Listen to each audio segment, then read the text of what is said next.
is up, has the accuracy, and it is good.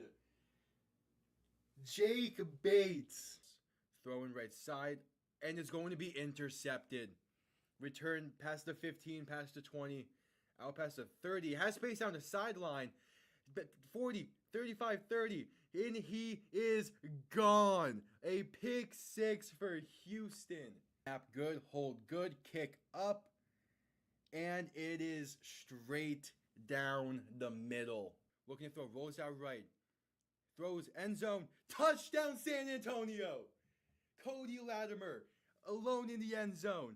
They take a 1-point lead with 3 seconds left. 52-yarder, left hash, for the win. Snap good, hold good, kick up, and it's drilled. Miami escapes week 1 with the win. Jason Sanders is looking to throw. Pass right side, wide open. Touchdown Drake London. Touchdown Drake London. Atlanta has tied this game and are an extra point away from taking the lead. Needing the 12-yard line. Handoff, Robinson left side. And going to be stuffed. A loss of 4, maybe 5 on the play. And with 50 seconds to go, the Chiefs have the ball. And most likely that does it. Ball on the 17.5-yard line. Looking to throw. Stepping up, throwing for the end zone. And caught. Touchdown Green Bay. Dontavian Wicks. 56 seconds to play. The Packers are within 3. 6:17 to play in overtime. Tua shotgun. Back to his left. 3 receivers to the right. Bunched up. Tua to throw. Pass time. Plenty of time. Pass. End zone left side. Jonnu Smith. Touchdown Miami. They're gonna win. Let's go, baby. Here, back behind him. 3 receiving options to the left. Gonna send Smith in motion. Toss left side for Saquon Barkley. Good blocking and room to run. Pass midfield. Spinning his way. Pass to 35 to 30. 25, 20, 15, 10, 5, and the Eagles respond instantly. Saquon Barkley. Oh my, making his presence felt. 1 play, 60 yards, 3rd and 9 from the 35. Mahomes looking to throw. Quick pass left side, caught by Piron. Has room to run. First down and more. Down to about the 17. And he stays in bounds. That will do it. The Kansas City Chiefs have escaped the Bills and have punched their ticket. Hello, everybody. Week 2 of the UFL season continues with the Houston Roughnecks playing the Arlington Renegades. Past 2 games were pretty entertaining ones that came down towards the wire. This one, not too sure what the expectations are, but it should still be another entertaining game. Purely because of the team that Arlington is. Not, again, I have no real expectations for Houston, but we shall see. Kickoff is moments away as we await the beginning of this one.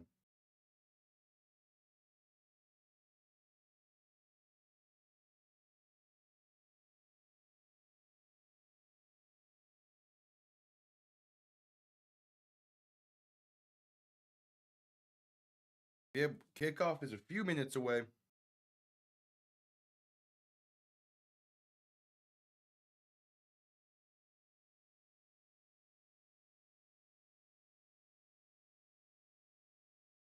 One of the big things I've realized looking at the depth chart for this game, Anthony Brown is still listed as the starter for Houston. I do not agree with that at all. If you want to do 2 QB, that's fine, but it should be Nolan Henderson getting the start. And he should get a proper chance in this game. Like, prove himself, because he was the main guy last week.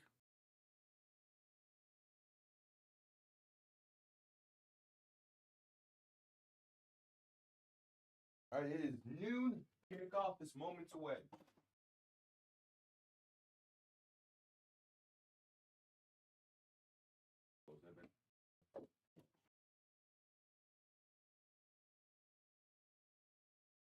Alright, from Choctaw Stadium in Arlington, Texas. This should be an interesting one. Arlington had a very nice win last week against San Antonio. Have a good matchup this week.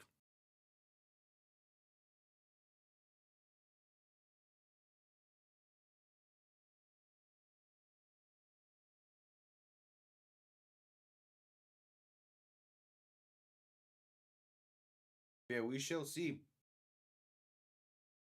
as we wait for kickoff in this one. Also, in like 30 minutes, the Capitals play against the Islanders for a chance for Ovechkin to break the all-time goal record. So that's interesting. Definitely gonna have that game on in the background in some capacity.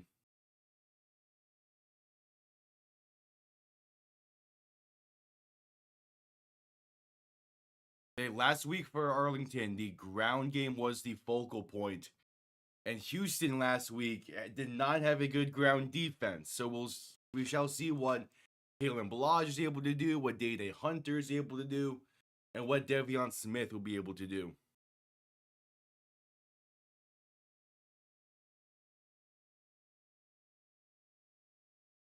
We shall see. As we were waiting for opening kickoff.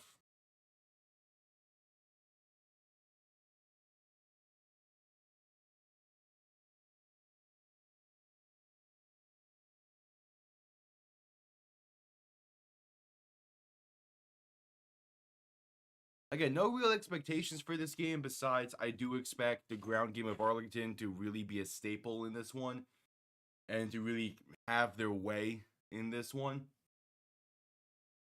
Because again, Houston doesn't really have a defense.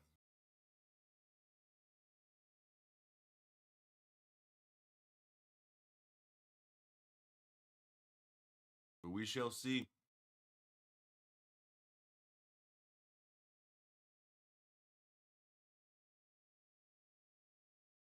We shall see.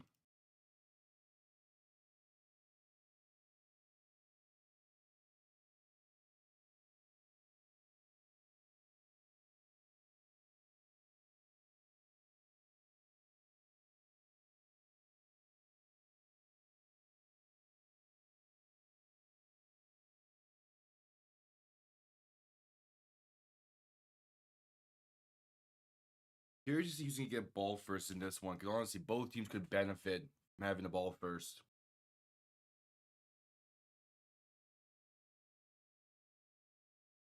Yeah, noon kickoffs, man. Still not quite used to this again. Been a while, so we'll get in there. Though we get in there.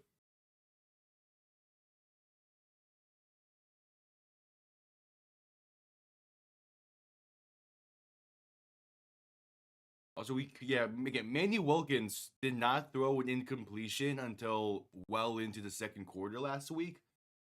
So hell, even this Arlington passing game could have a good day today.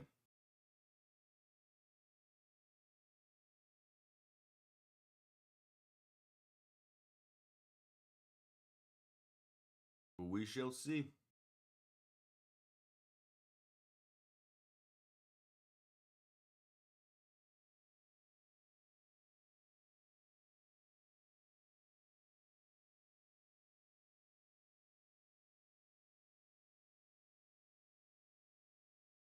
We shall see.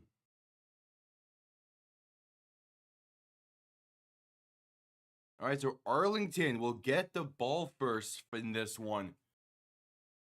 As Chris Blewett is set to send this one down to begin the game.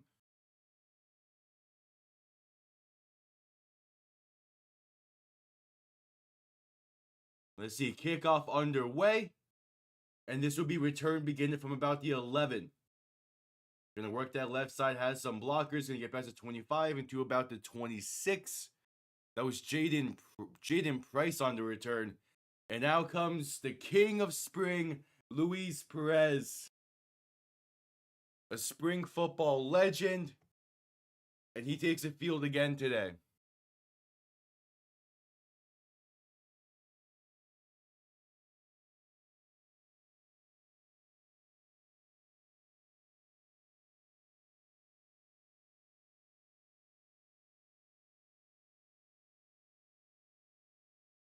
All right, what's the first play here? So Perez in shotgun, back behind him. 3 receiving options to the right. First play of the game for this Arlington offense is going to be a handoff to Kalen Ballage up the middle, and there is a hole to get about 5, maybe 6. Great start to things there.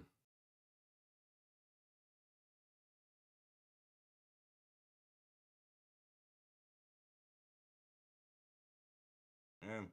Okay, if they just go heavy on the ground today, Arlington should be more than fine. So Perez in shotgun, back to his right, 2 receiver options to each side. Gets in receiver in motion left to right as Perez gonna play action, look to throw. Pressure coming quick. Dump off right side to Winstead's caught, but brought down in the backfield for a loss of about 4. Colby Richardson on the tackle. Run the ball. There's no need to pass it there. It's second play of the game. There's no need to do that.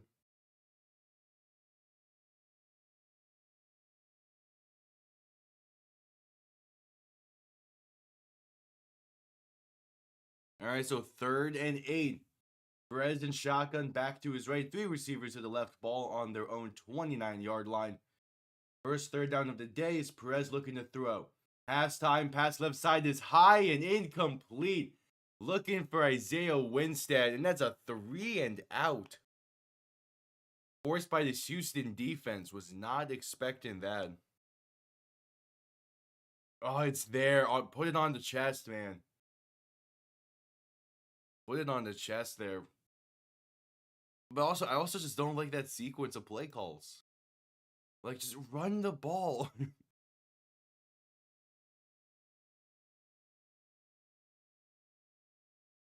All right, a 4th and 8. Marquette King gonna send this one down. Punt comes off clean. And it's a deep punt. Gonna bounce inside the 15.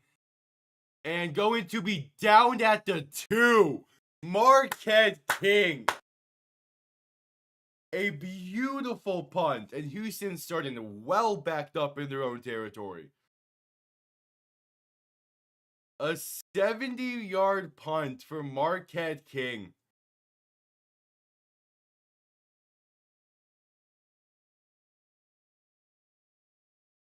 What a punt. All right, Anthony Brown still starting at quarterback for Houston for their first play of the game, starting from their own 2-yard line. He struggled massively last week. We'll see what he can do this week. As Brown is under center, back and fullback behind him. They're bringing in an extra lineman to utilize as a fullback here. As Avery Jones, the backup guard in the backfield as a fullback, as they hand this off up the middle, it breaks 1 tackle, and that's going to get up to about the 7 for Lorenzo Lingard on the carry.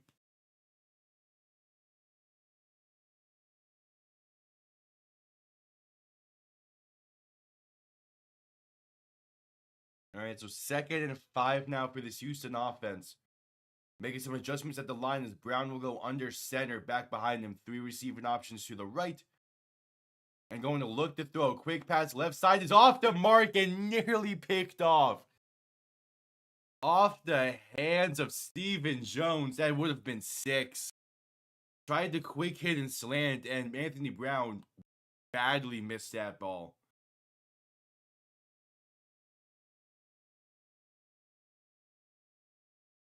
And now it's 3rd and 5 for this Houston offense, trying to avoid going 3 and out.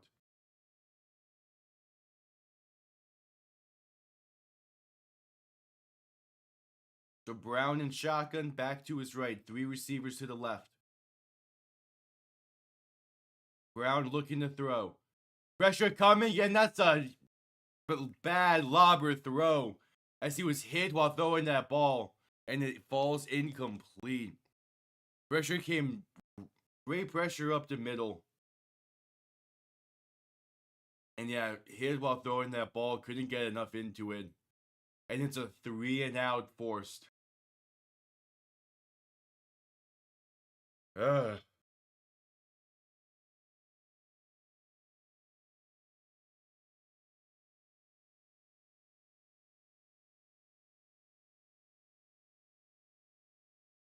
All right, and Houston going to punt this from deep in their own territory. Punt comes off clean. Going to be returned beginning from the plus 45 with plenty of room. And going to get inside the 30 to the 29-ish, maybe 29 and a half. A great return from Jaden Price. Taking advantage of Houston having to punt this from deep in their own territory.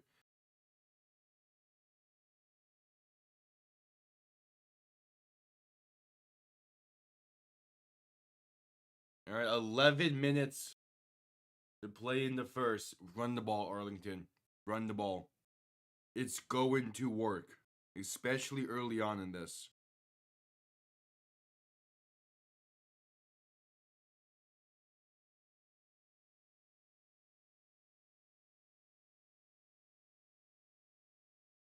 So Perez in shotgun back to his right. Two receiving options to each side. Can rule it ball on the plus 31. As Perez is going to hand this off to Balaj left side. Good blocking and room to run. And that's going to be a gain of 9.5, maybe 10. Kalen Balaj, though, great running there. Yeah, just good ball carrier vision by Balaj to find that hole on the left side.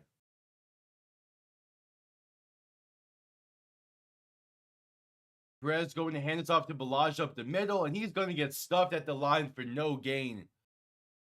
That's TJ Franklin on the tackle there, and it's a 3rd and 1.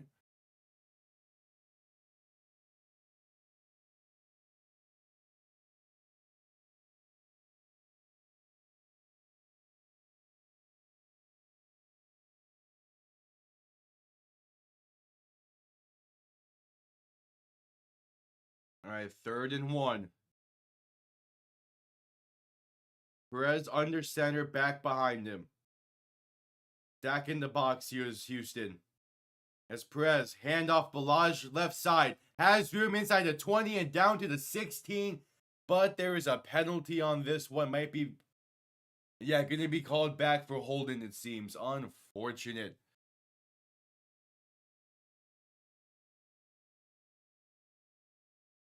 Call that on Matt Farniak. Farniak? He's listed as the backup center and the backup guard at both spots. He's in that left guard, I believe. Or maybe the center, but yeah. It's the backup center getting called for holding there.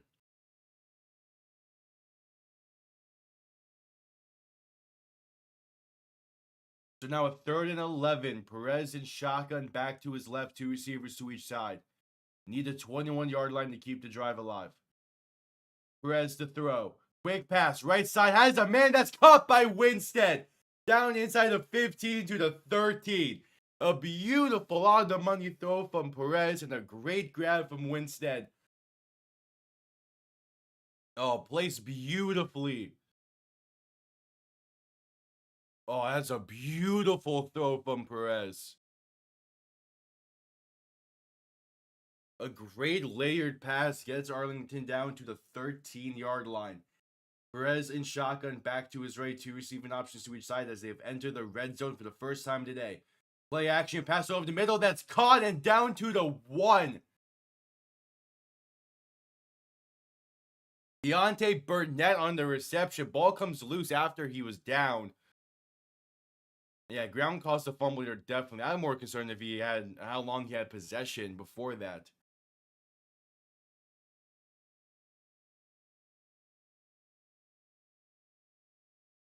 Yeah, that might be ruled incomplete. Perez in shotgun, and they're going to call this play dead as Houston, I believe, is going to challenge this one.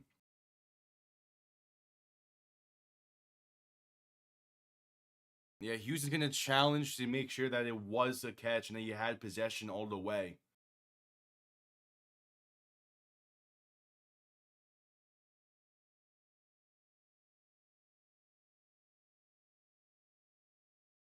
Blandino saying that the ball is moving the entire time. Let's see here. Yeah, ball's moving. Ball's definitely moving as he's going to the ground there. Going to be incomplete. Houston wins the challenge and get their one back. As it will be a 2nd and 10 from the 13.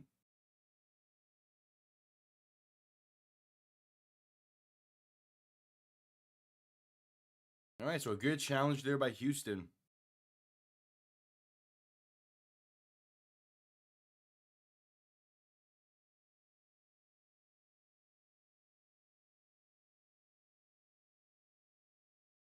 And yeah, rule on the field's incomplete.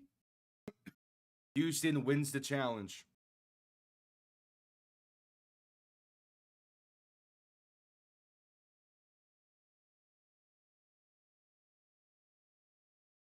So 8.5 to play in the first. Second and 10 for Arlington at the plus 13. First trip in the red zone today. Perez and shotgun back to his left. 3 receiving options to the right side, or to the left side. Going to send a receiver in motion left to right. That's Isaiah Winstead in motion. As he's going to hand this off to Balaj, who's going to dance in the backfield and then hit a hole and gain about 3 up to the 10. So a 3rd and 7 coming up. Again, Balaj is a good running back. The fact that he doesn't have some kind of running back 2 role in the NFL is crazy.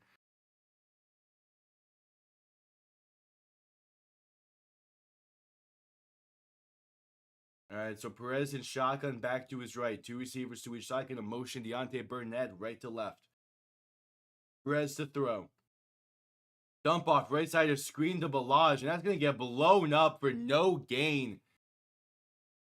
Good defense from Houston to force the field goal try. And to get what was a 1st and goal at one point gets overturned due to the good challenge by CJ Johnson. And now Houston only going to give up 3.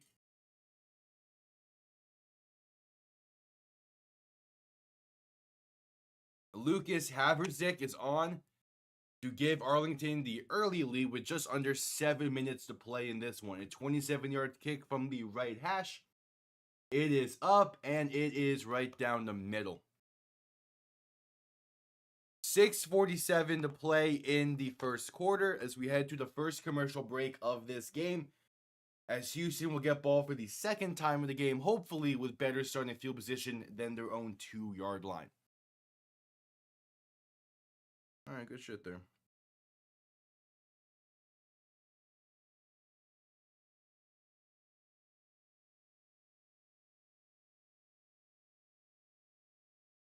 Not bad, not bad.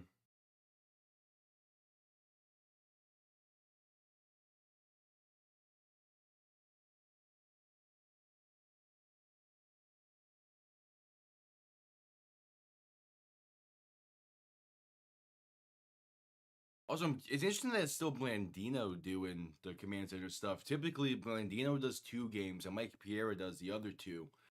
So with Blandino being the guy in the command center for the Friday night game and last night's game, I was really expecting it to be Piera today. But hey, I'm fine with it still being Blandino.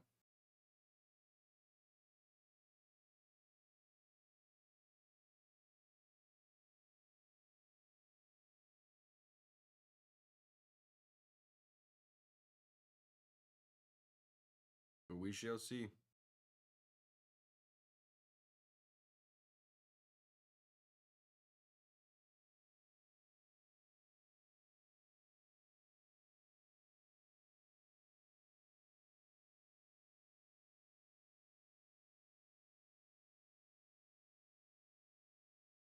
We shall see. Yeah, I have no expectations for Houston's offense. That first drive didn't give me much hope for how they're going to play today, but they're also backed up in their own 2 to begin that drive. But did that pass that Anthony Brown miss on the opening drive? That's when you have to hit. It was an open slant route that you missed well high and nearly got picked off.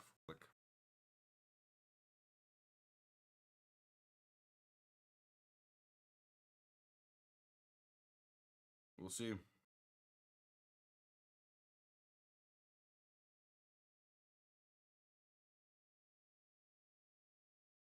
We will see. And again, later tonight at 6:30 p.m., the San Antonio Brahmas are in the Dome at America Center for the home opener of the St. Louis Battlehawks. If you've been unimpressed by the attendance numbers of the UFL so far this season, wait for tonight. The Dome is going to be rocking as we're just coming back from commercial break.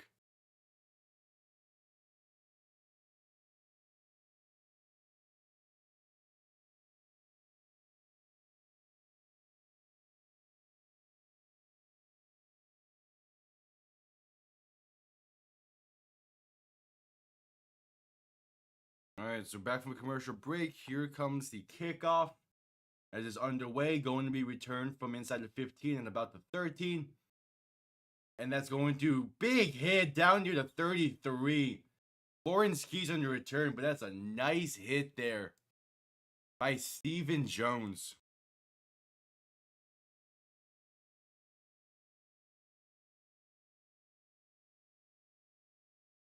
Yeah, it makes sense that Joel Cloud would be on the call tonight for St. Louis, San Antonio.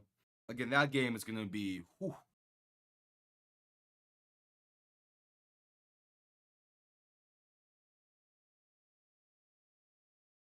All right, so Brown under center, back behind him. 1st and 10 on this drive. Play action, looking to throw, rolling to his right. Trying to buy some time and stacked. Back near the 27. Oh, that's Chris Odom on the sack. Get rid of it, Anthony Brown. I say Arlington is still sticking with that bandit logo on the helmet. I much prefer it than what their actual logo is. Yeah, the bandit is their secondary. It should be the primary. Okay, so now 2nd and 16. Brown under center once again. Back behind him, 2 receiving options to each side. And now they're going to hand this off right side and going again. Half a yard, maybe that's Lorenzo Lingard on the carry, but not much going there for this Houston offense still.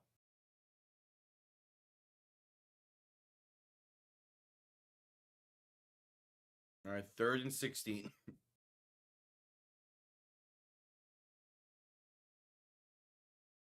3rd and 16. Backed up at their own 27. 5.5 to play in the first. Brown in shotgun, back to his right. 3 receivers to the left. What you got? Brown looking to throw. Pressure coming. He steps to his left to buy time. Still looking downfield. A pass left side is incomplete. Fantastic coverage from Jaden Price. And it's once again a 3 and out for this Roughnecks offense. 2 drives, 2 3 and outs. Ugh.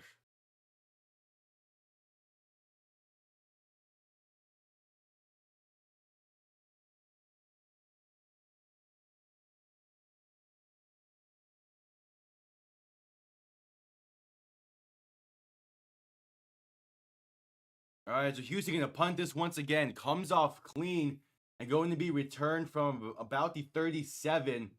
And Price gets up to about the 46. So great starting field position for Arlington now. Once again, as this Houston offense. I mean, you give Anthony Brown one more drive, and if he still can't get anything going, you put in Nolan Henderson. Like, I'm still on the assumption Nolan Henderson should have been the starter last week. And the fact that he's not the starter this week after being really the only bit of offense that Houston was able to get going last week is atrocious. Like, he should be under center, but before halftime starts. If, assuming Anthony Brown still can't get anything going,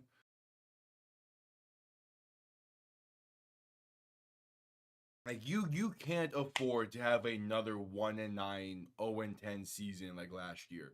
You need to have a slightly better season, and you're not going to get it with Anthony Brown, it seems. We're at commercial break.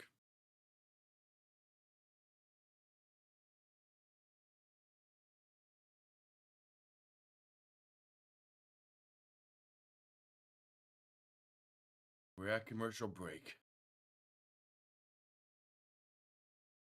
Yep, NFL draft in 18 days. Right? 18 days-ish. I will be live for all 3 days of the draft, basically. We'll be live for night 1 for a draft-specific stream. We'll be live Friday night. Wild Night 2 is happening for the UFL game that day. And then we'll be live Saturday whenever for that UFL game during day 3 of the draft. As yeah, that Saturday game is playing that Saturday. Because we'll be live for that game.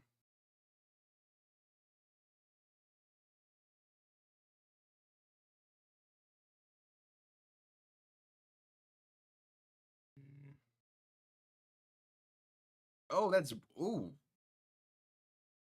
Okay, that's Michigan at St. Louis. Saturday, April 26th. That's a damn good game.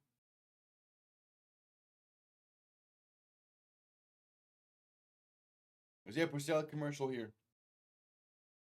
Of course, St. Louis has their home opener tonight at 6:30 p.m. We'll be live for that one as well. And then week 3 kicks off on Friday with Birmingham against Memphis.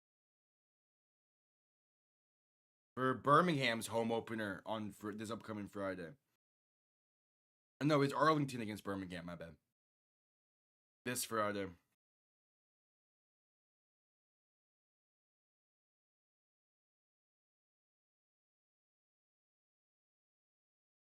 All right, back from commercial break. Arlington up by 3 with the ball after another 3-and-out forced by this defense.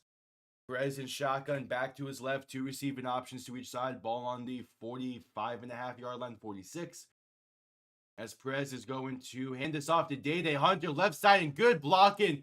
That's enough for a first down and more, down to the plus 41-yard line. Again, that's what I'm expecting there, man.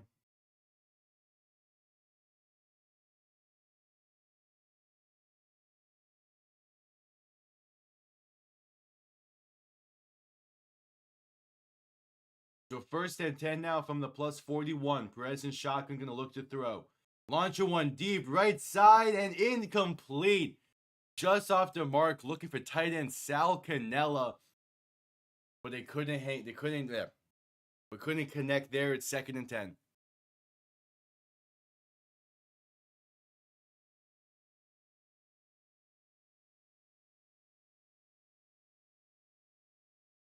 All right, Perez and shotgun back to his left. 3 receivers to the right. 2nd and 10.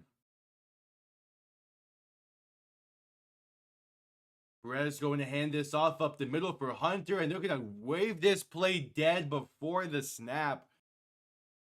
And they're going to call a false start here on Arlington. Hold out on left tackle Ricky Lee. And it's a 2nd and 15.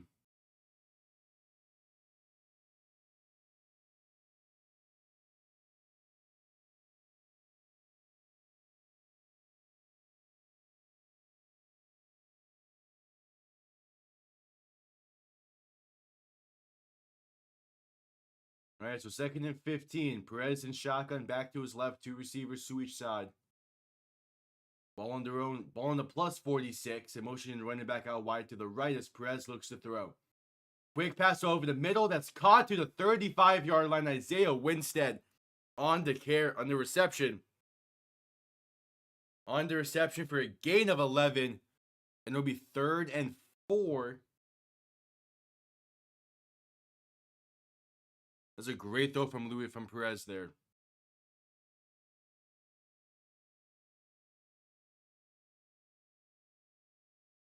All right, so Perez in shotgun, back to his left. 3 receivers to the right.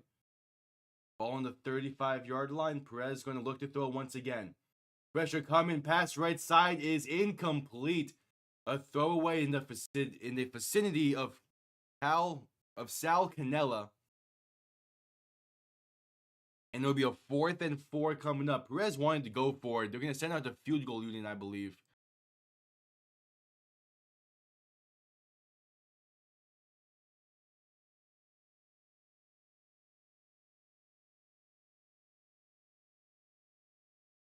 as Lucas Haverzik is on for a long field goal try.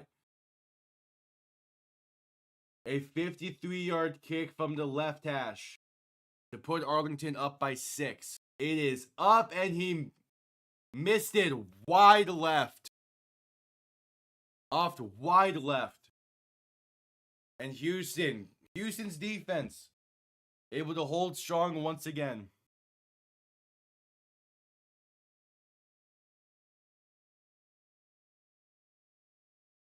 ESPN's broadcast is messed up a little bit right now. They don't have the clock on the scoreboard there. So I have no idea how much time is left in this quarter. We have this Friday, week 3 begins with Arlington at Birmingham for the home opener down there in Birmingham. Saturday, it is Houston at Memphis. I'm going to say it right now. I'll say it again throughout the week and on Friday as well, that I might not be live for that game. It's 50-50 at the moment. I'm going to try to be, but if I'm not, I'll let everyone know. As Brown going to hand this off to Marriage, bounces out right side, going to gain about 9. And no hole up the middle, he bounces it right side and picks up a nice gain there. And they're going to give him the first down.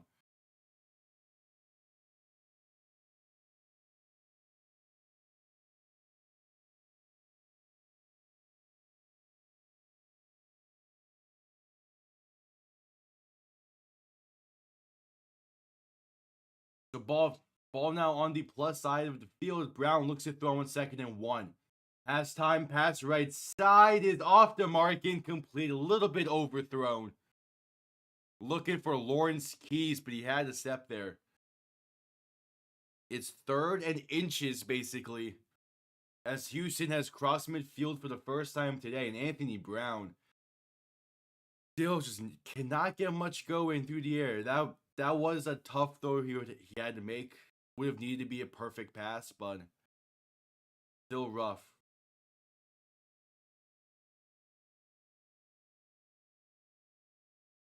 And before this 3rd and 1 play, Houston will call their first timeout, as they weren't going to get this snap off in time.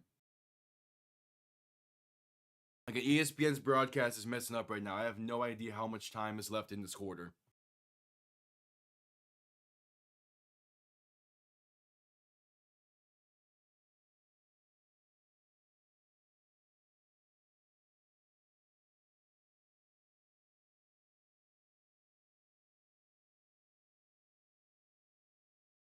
We'll see.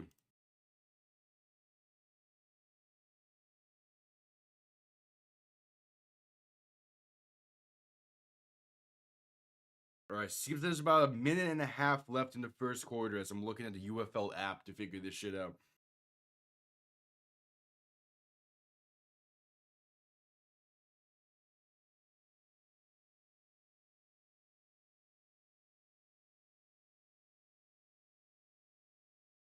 All right. In a tush-push-like formation for Houston, trying to QB sneak, and did Anthony Brown get it? It's going to be close. Will depend on the spot. And they're going to give him the first down, so to keep the drive alive. The first down Houston gets today. And finally, the clock is back on the scoreboard.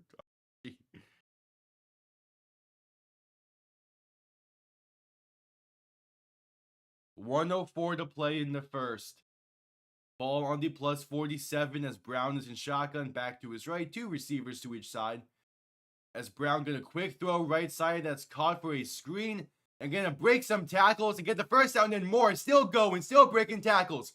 Inside the 20, the 15, and down to the 11.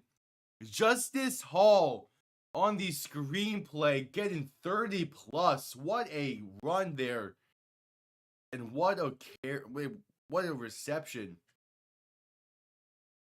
Justin Hall, man. Again, and that'll be the end of the first quarter. Getting the ball in the hands of your playmakers in space and let them do their thing. The first reception of the day, the first completion of the day for this Houston offense, as we head to commercial break for the end of the first quarter. All right. 1 quarter in the books, not bad, not bad.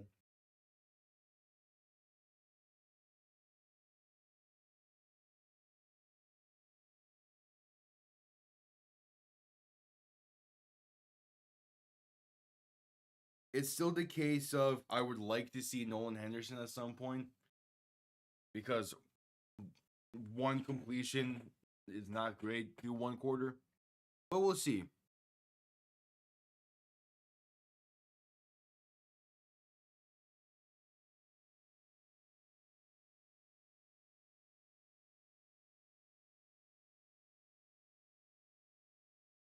We'll see as we're at commercial break.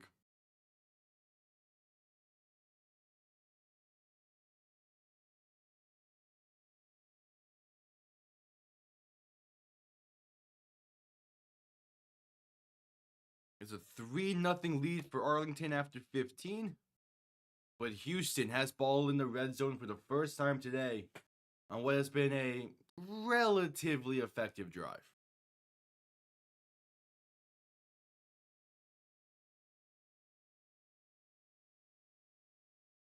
We shall see.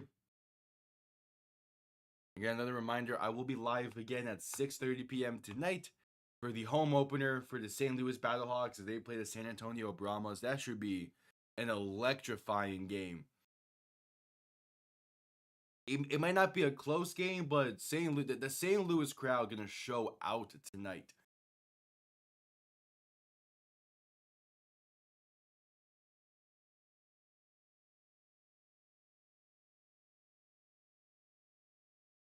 But of course, we gotta get through it. We gotta see how this one plays out.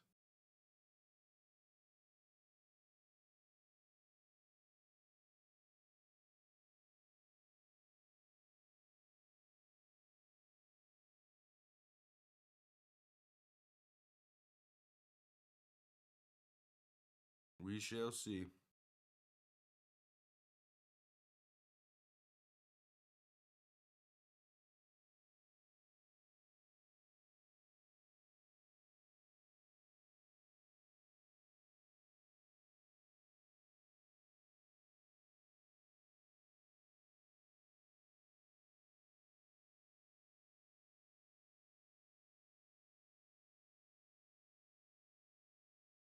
All right, just coming back from commercial break. The start of the second quarter underway.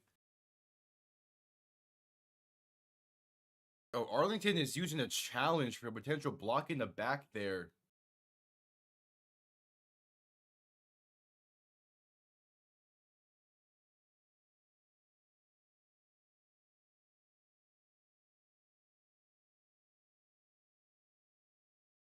Oh, and Arlington's going to win that challenge for a block in the back.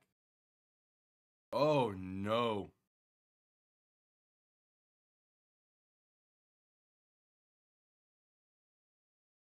So a great play for Houston. Going to get called back due to a penalty. And that's a great thing with the UFL challenge since you think a penalty call was missed? You can throw that challenge flag and get that and see if there should have been that penalty there. And Arlington, a smart move to throw that challenge flag on a block in the back penalty. That's now going to get added to that play.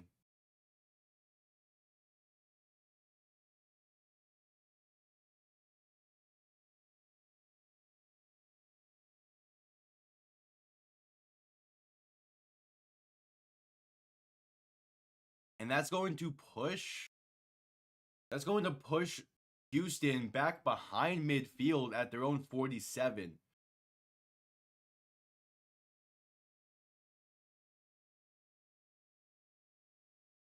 So Arlington wins the challenge to get their challenge back.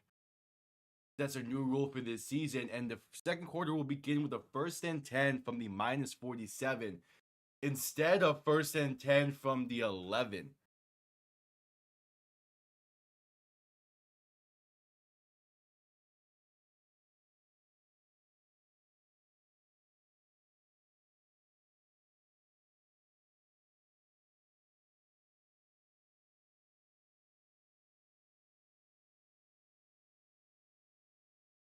All right, we'll see. That's a potential drive killer for Houston.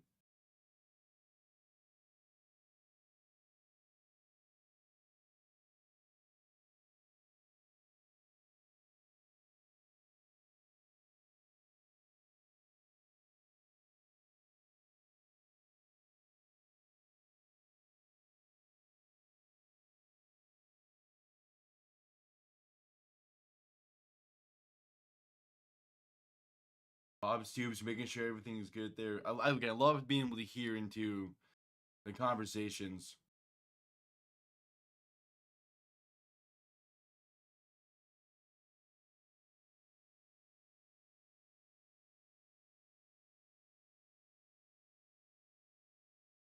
All right.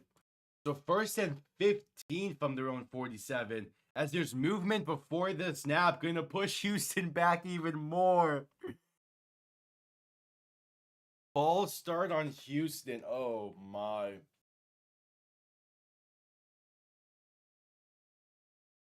The same person blocking the back was called Samuel Jackson. The backup guard was called for the block in the back and now is called for a false start. He's also the backup right tackle. I believe that's where he's lined up as right now. As it's now 1st and 20 from their own 42. Brown and shotgun looking to throw. Pass right side. That's going to be dropped incomplete. Looking for Kiki Chisholm, but couldn't hang on through the contact. That's Stephen Jones on coverage there.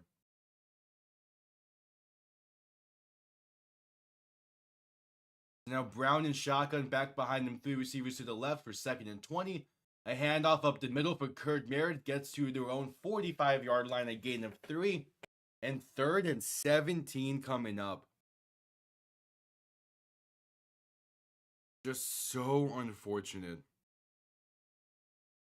You had ball on the 11, but a block in the back penalty followed by a false start puts you at a 3rd and 17.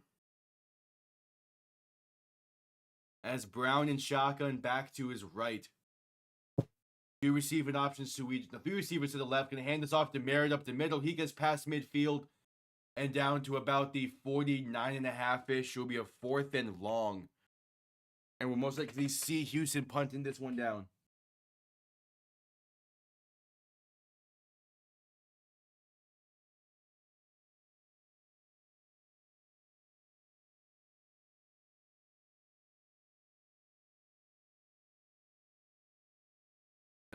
Again, the penalties are killers.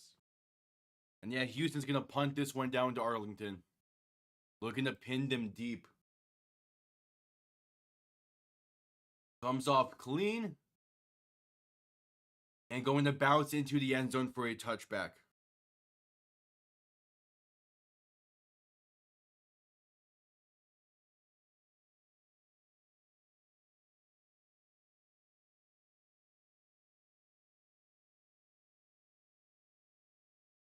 All right, heading to a commercial break. Arlington gets sick. That's a good challenge from Bob Stoops. You win the challenge for a block in the back, and it completely kills the Houston drive. That was going well. Just really unfortunate.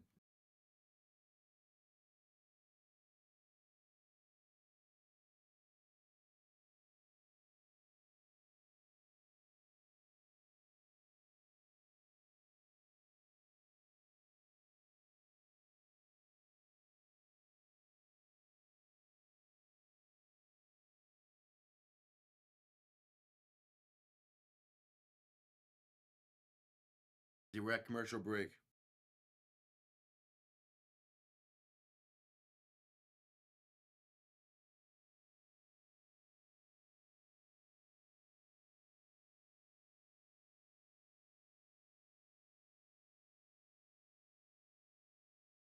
We shall see.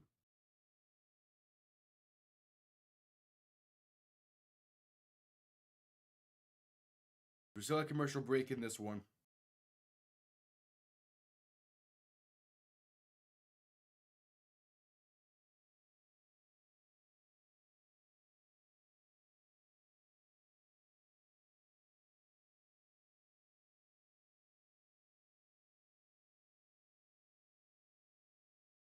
If Arlington can get a drive here, I mean, their defense is playing well.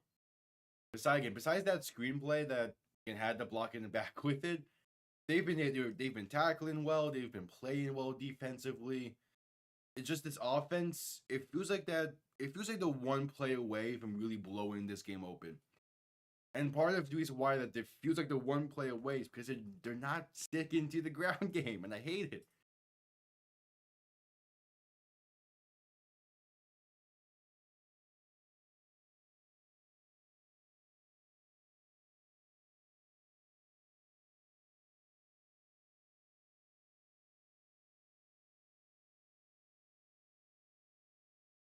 We shall see.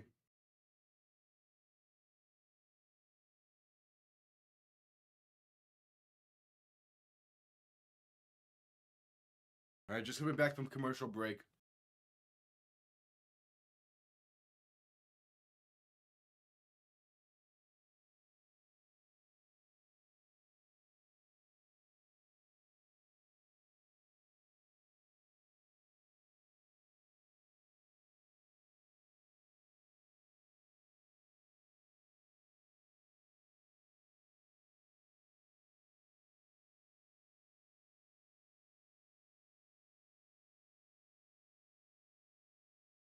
All right, so ball now on the 25-yard line. It's 1st and 10.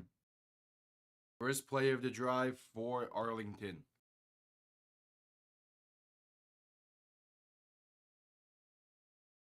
Perez and shotgun back to his right. 3 receiving options to the right as well. First play of the drive is going to be a play action as Perez throws over the middle. That's caught to the 40-yard line. Isaiah Winstead been one of Perez's favorite targets this season so far.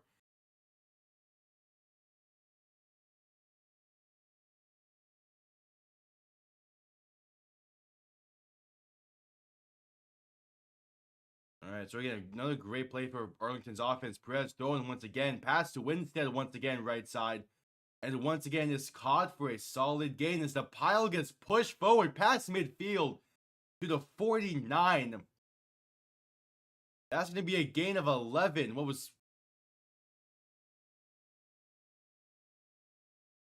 The ball now past midfield at the plus 49. Gain of 11, maybe 12. And picks up that first down for Arlington. 1st and 10. Just under 12 and a half to play in the first. Perez and shotgun back to his right. 2 receiving options to each side. Winstead sent in motion left to right. As Perez is going to play action, look to throw. Pressure coming and sacked. Back at the 45. That's Tayshawn Bauer on the sack. A much needed play there for Houston's defense. Oh, he gets there just in time. Tyler Vaughns was wide open over the middle, but that's a great job by Bauer to get home just in time. So a loss of 5. It is 2nd and 15. Perez and shotgun back to his left. 2 receivers to each side. Ball on their own 46. Perez looking to throw once again. Quick pass right side. That's caught and down to the plus 44. That's Sal Cannella on the reception. As there is a Houston player down on midfield shaken up.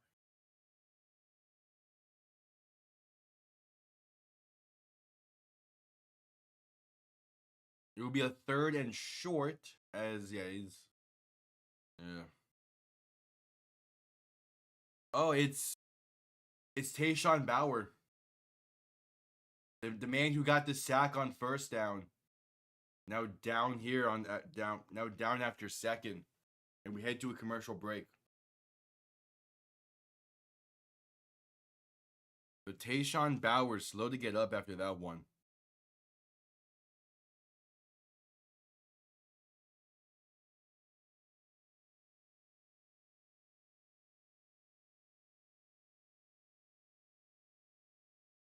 All right. The commercial break. Arlington, a great drive going so far.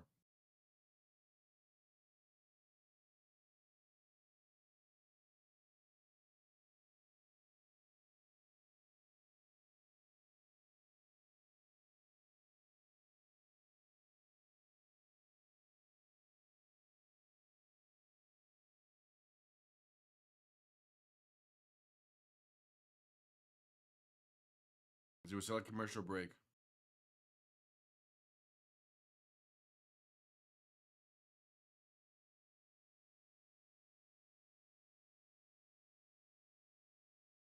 Oh yeah, that game started. But okay, no one has scored on Washington yet. I got put on this Capitals Islanders game on in the background. Okay, there. I respect the idea of like, hey, OV is one goal away from breaking the record, but this dual screen that TNT has for this game is insane during OV shit. Please tell me this is only when he's on the ice and not just don't have a camera on him the entire. I respect it, but he's not even on the ice, and they're just keeping this dual box camera always on Ovechkin.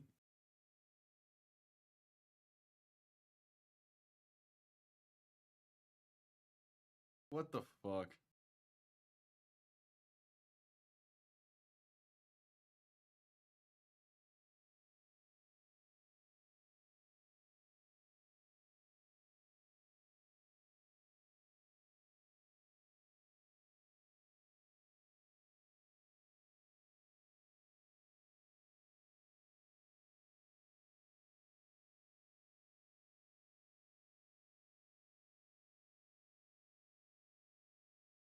Okay. But still coming back from commercial break here.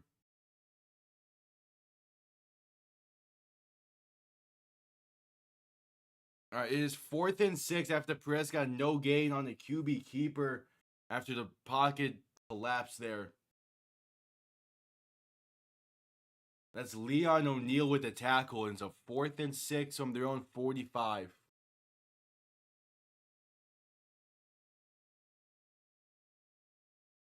So they're gonna punt this one down, and not much going from this Arlington offense like I was expecting out of them today. Punt comes off clean. Going to be returned from the 14 and out of bounds to the 19.5, 20.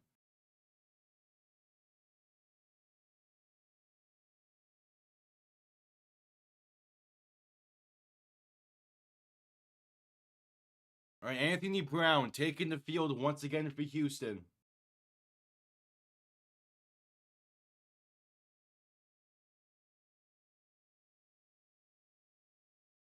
All right. That's Zaquandre White on the reception.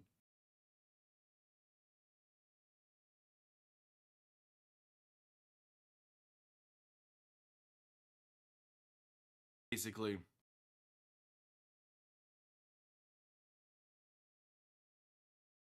Brown under center, back and fullback behind him.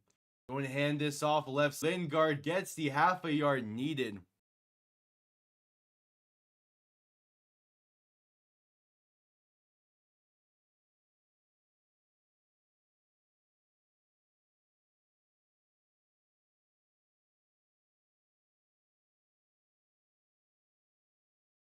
All right, so now 1st and 10. Brown in shotgun, back behind him. Now going to shift himself. Now making adjustments at the line. Remains in shotgun. Making more adjustments at the line. Need to get this snap off.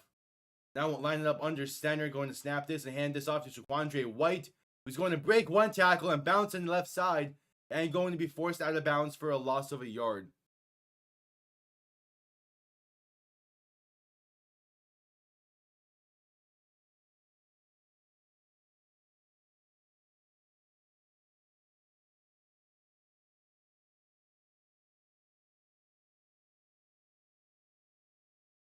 Now 2nd and 11.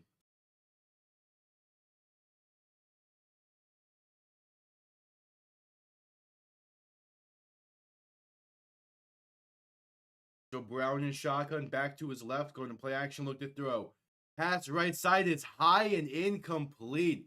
Off the mark, Lauren looking for Lawrence Keys. We need to see Nolan Henderson. Need to see Nolan Henderson at some point.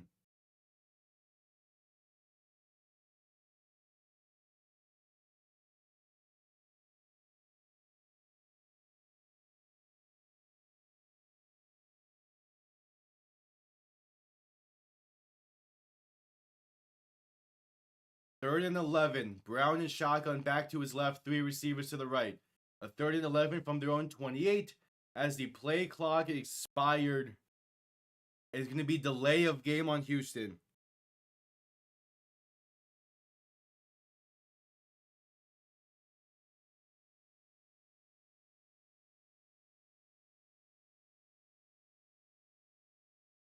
Seven and 7:20 to play in the half.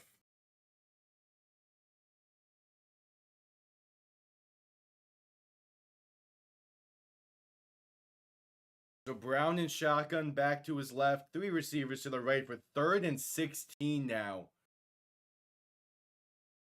As Brown looks to throw. Pressure coming, pass left side. That's going to be caught. And down to the 40-yard line. A first down for Houston. A good grab there for tight end Gregarious Spivey. What a name that is.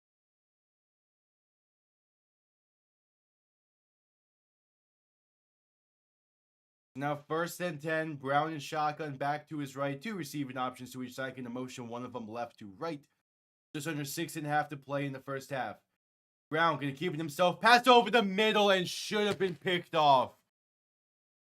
Right in the hands of Charlie Thomas, but he was not ready for that and falls incomplete. He threw that to his chest. That should have been picked off.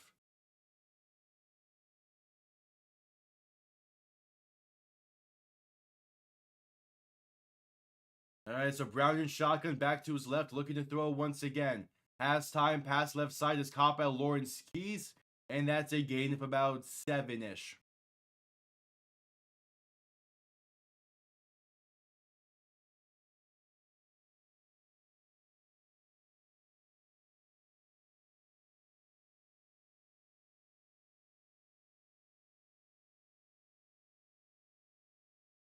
Alright, so a third down for Houston as CJ Johnson got upended there by Lawrence Keys after the play.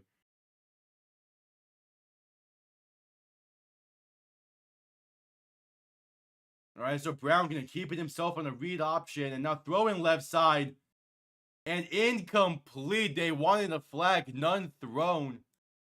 Emmanuel Butler, the intended target, but great coverage there from Jaden Price. Ball's incomplete. Ball was underthrown. Price did a good job getting his head around and making a play on the ball there to avoid the DPI. Anthony Brown, a little RPO there. I don't think that's DPI. He gets his head around. He makes a play on the ball. I don't think that's DPI. Are they going to throw the challenge here then nonetheless? Yeah, they throw the challenge flag.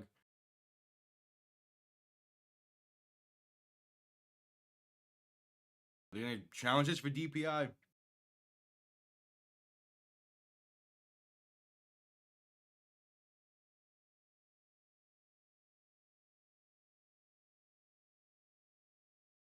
Yeah, and Blandino saying that it's basically just hand fighting. The big thing is Price got his head around and made a play on the ball. There's contact, but it's hand fighting. Yeah, Houston's going to lose his challenge.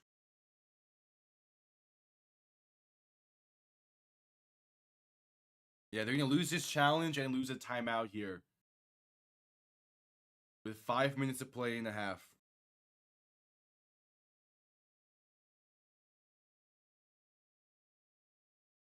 And yeah, Houston loses the challenge. Call is upheld.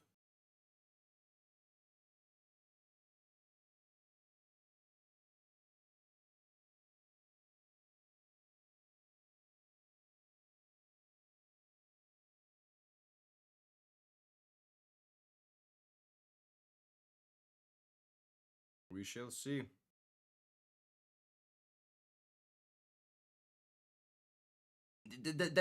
I definitely see an argument for DPI there, but there's not enough. There's hand fighting. He gets it. The key thing to me is he got his head around and made a play on the ball. That is the key thing. All right, punt comes off clean. And this is going to bounce in the end zone for a touchback. Arlington will begin from the 45.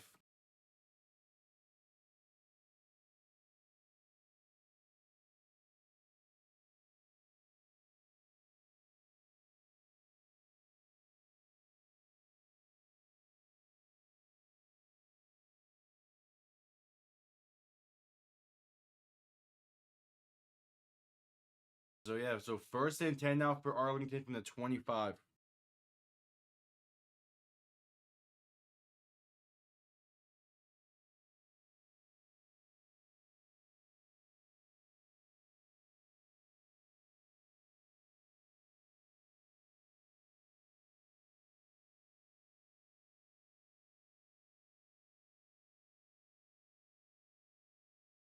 All right, so 1st and 10, Perez and shotgun back to his right.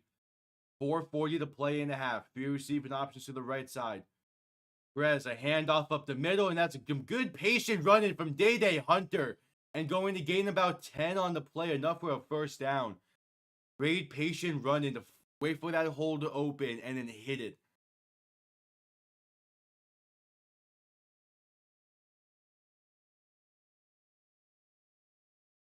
Again, good running from Hunter. Gonna mark him shy of the 1st down marker though. As Perez gonna hand it off to him once again up the middle. Breaks him, finds a lane, and going to breaks a tackle. Breaks another tackle past midfield and still going. Eventually brought down finally. Not before getting past the 45 to the 43. Day Hunter running angry there. Good jump cut to find that hole. And then breaks 1, 2. Breaks 2 tackles and pushes a pile of 3 Roughnecks up until the 43. This is what I was expecting out of Arlington today. A run game, a run-focused game that could just bully Houston. Same way St. Louis did last week. So now Perez going to hand this off once again left side. And this time, not much going. A loss of 1 for Hunter. Just under 3.5 to play in the half. 2nd and 11 coming up.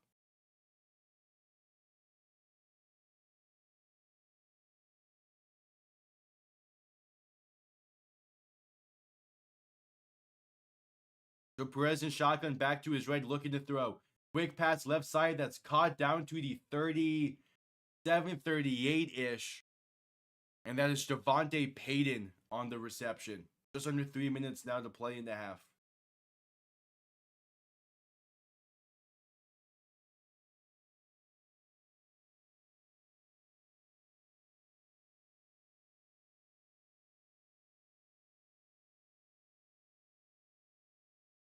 Now 3rd and 4. Perez and shotgun back to his left. 2 receivers to each side. Get a motion to back out wide to the right. It's looking to get Houston to jump. We'll see if the refs say that it's on movement up front, but I believe this will be a penalty on Houston for neutral zone infraction. No, false start in Arlington. Push them back 5. A 3rd and 9 coming up.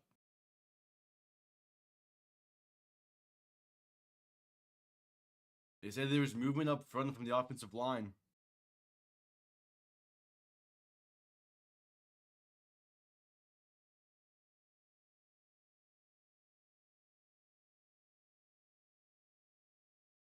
All right, 2.5 to play. Perez alone in shotgun. 3 receivers to the left, 2 to the right. Gonna motion someone into the backfield to Perez's right. That's Kalen Balaj. Perez to throw. As time. Throwing. Right side, back shoulder, and through the hands. Incomplete. Looking for Tyler Vaughn. That'll bring us to the 2-minute warning. Once the clock continues to tick. Vaughn wanted a penalty there. Oh, there's definitely jersey movement there. Keenan Isaac is the defender on that play. There's definitely a jersey movement there as he grabs her shoulder. We head to the 2-minute warning nonetheless. We'll see if Arlington decides to challenge this themselves. I doubt it. It's 4th and 9 coming up if they don't. If they do, I do think they have a good chance at winning this. But we head to commercial break nonetheless. Bob Stoops has a decision here.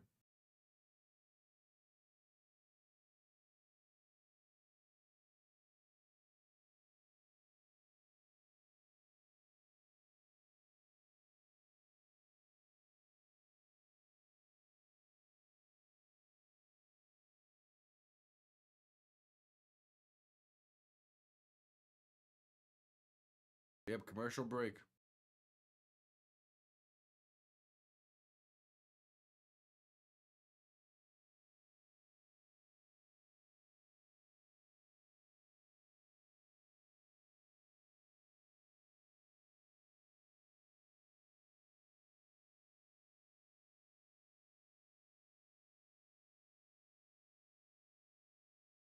Yeah, we'll see.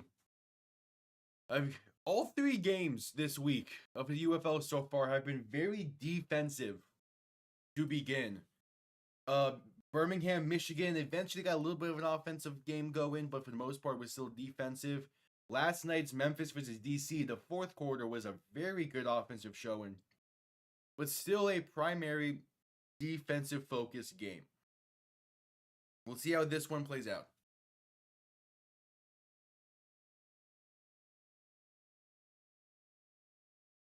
We'll have to wait and see. We're still at commercial break for the 2-minute warning.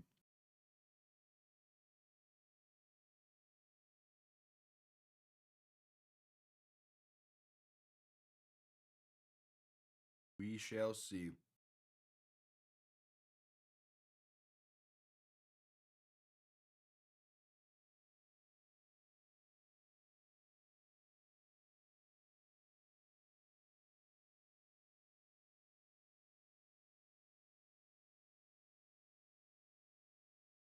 We shall see.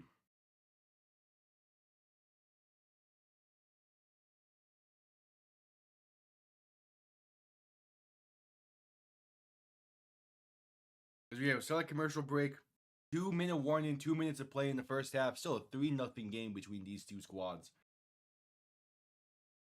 And Arlington did throw the challenge flag, and it seems like they lost the challenge. Okay.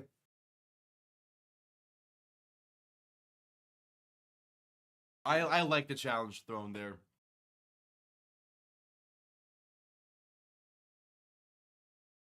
I do like that decision.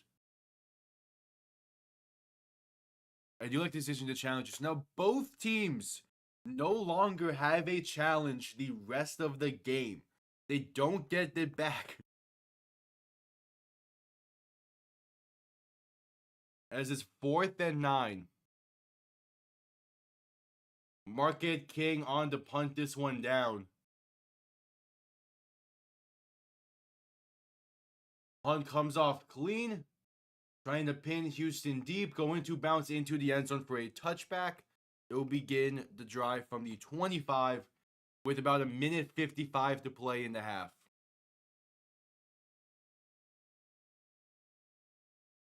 I'm still trying to keep an eye on this this Capitals Islanders game. I still no one has scored from the Capitals.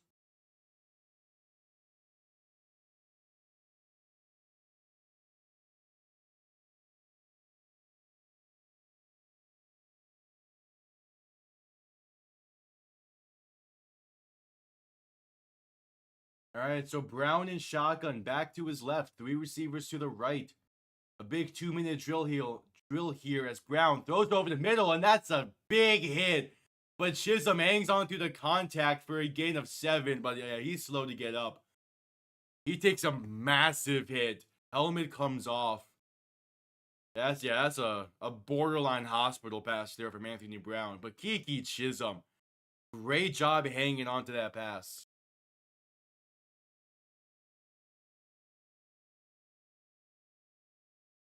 Yeah, that's a dangerous pass. Jeez. Miles Dorn lays the hammer on Kiki Chisholm. It's 2nd and 2.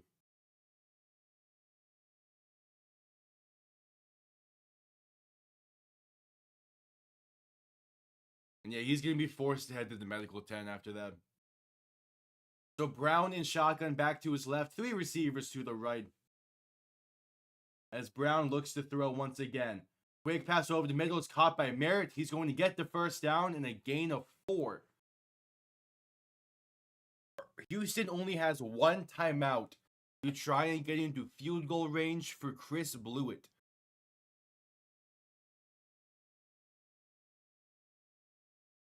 So Brown and shotgun back to his right. Two receivers to each side. 1.5 minutes to play. Ball on their own 37. Brown to throw. Pass. Right side is off the mark. Incomplete. Looking for TJ Vasher. Some contact down the field, but they're going to say it was hand fighting and mutual side there. But that's another off-target throw. I think if he throws that back shoulder, they might be able to get something out of it.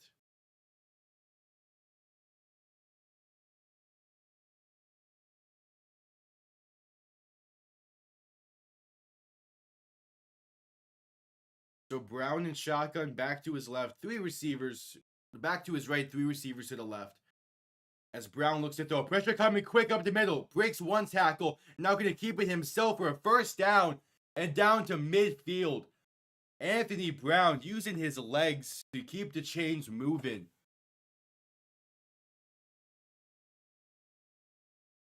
All right, trying to up the tempo here. Brown and shotgun back to his right. Three receivers to the left. Ball on midfield. 1:07 to play in the half. Brown looking to throw once again. Pass over the middle. It's off target and incomplete. Or now they're ruling an interception. Ruling an interception by Miles Dorn. I thought that ball hit the ground there, but there was miscommunication between Anthony Brown and I believe Josh Peterson was lined up. Oh, Dean Blandino coming in and saying that's a clean interception. But they're going to review this. We'll see. Okay, no, now coming in and saying incomplete. So it was the ref saying to Blandino that the call was a clean interception. After review, going to be incomplete. Yeah, that's what I was expecting. Yeah, miscommunication between Anthony Brown and Josh Peterson. Yeah, that's incomplete.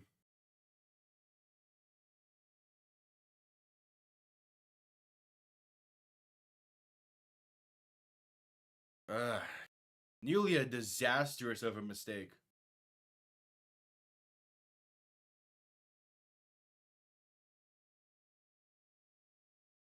Okay, so now 2nd and 10, 1 minute to play in the half. Brown and shotgun back to his right. Three receivers to the left. Ball on midfield. Brown looking to throw once again. Pass right side to Vasher, and that's caught. A beautiful grab from TJ Vasher against Chris Claybrooks. Anthony Brown placed it on the money there. And Houston is moving and well in the plus territory. Ball now on the plus 27. 55, 54, 53 seconds to play in the half. Still have one timeout remaining. Brown and shotgun back to his right. Three receivers to the left looking to throw once again. Brown with time going to dump it off right side to Merritt. He gets upended by Claybrooks. And going to be a gain of about 5. And Merritt slow to get up there. Oh yeah, Merritt is slow to get up. They're going to call an injury timeout here. With 30 seconds to play in the half.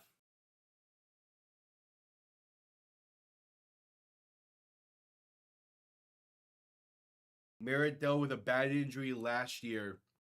And that's a good hit. Again, a good hit, but unfortunate. Yeah, he comes down awkwardly there. Oh, and he was rubbing that right knee.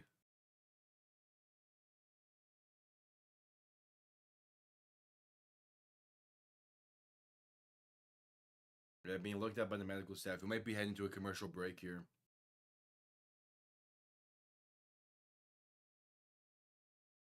No, he's getting up. Oh, Houston elected to take the 10-second runoff instead of burning the timeout?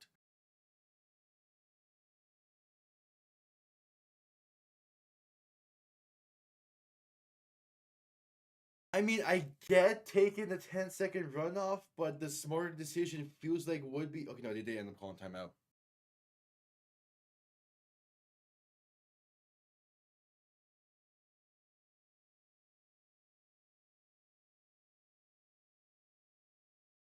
There's 21 seconds. Are you going to add 10 more back? There should be 31 seconds.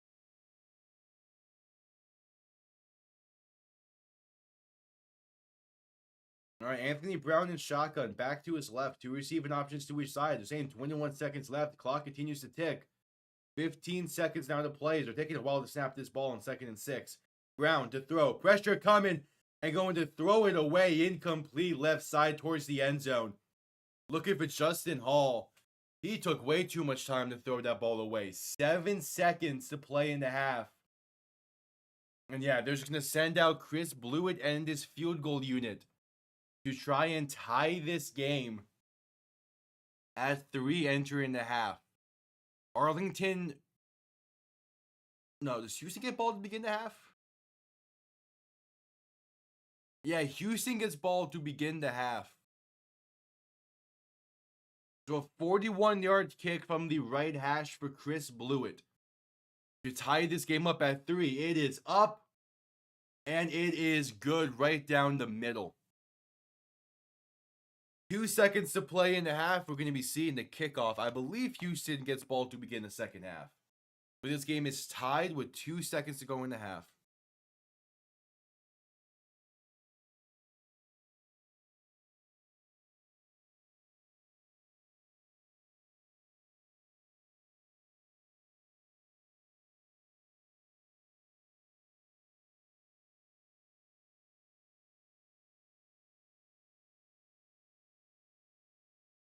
As we wait for the final kickoff and final play of the half coming up.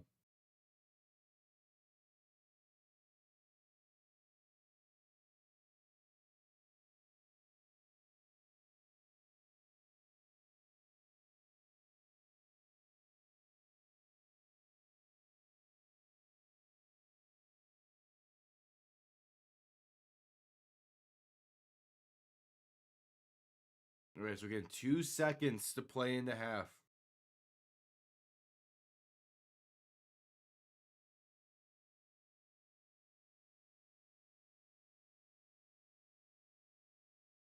The Jets might be trading Breece Hall. Or the downfall of the... All right, kickoff underway. Final play of the half is going to be returned beginning from the 5. And this Jaden Price up to the 32. That brings us to halftime. Oh, Florida. I will say that is probably the worst national championship for college basketball that could have happened to me. Because I really don't want either team to win. But yeah, entering halftime. I believe we're going to see Houston get ball to begin the half, if I remember correctly. It was like, I'd rather Florida over Houston just because I have family there, Gator fans. Yeah, exactly.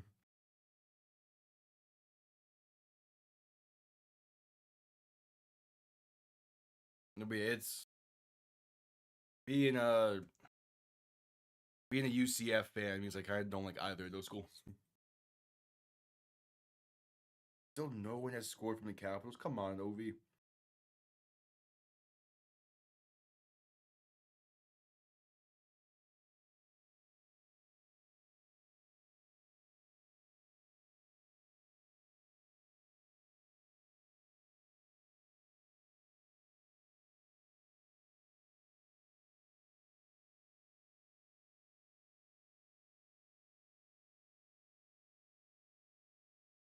You have commercial break for halftime in this one. It's been a game. It's been very defensive focused. It's 3-3 at the half.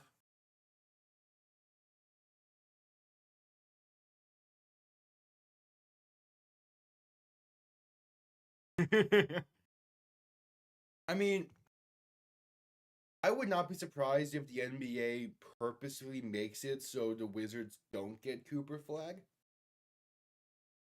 And like they give Wizards like the 5th or the 4th pick. I'm not sure who else is really up there that would really like help ratings in getting the first pick and Cooper Flag. But I would not be surprised if we see a team jump up to 1, similar to how the Hawks did last year for Alexander Sarr. We're at commercial break for halftime. I will quickly be right back.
All right, I'm back.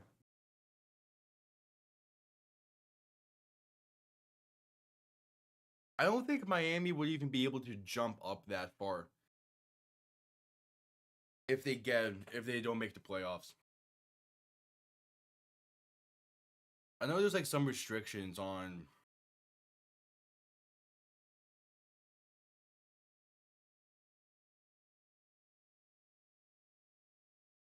I know they could in theory. They would have a 3% chance. I'll say Utah is the top right now. It's Utah, Washington, Charlotte over 14. Damn. It, oh yeah, true. Yeah. Atlanta did jump from 12. I was thinking Miami had like 13 or 14 and not 10. I swear, if Portland jumps up, I'm gonna be pissed.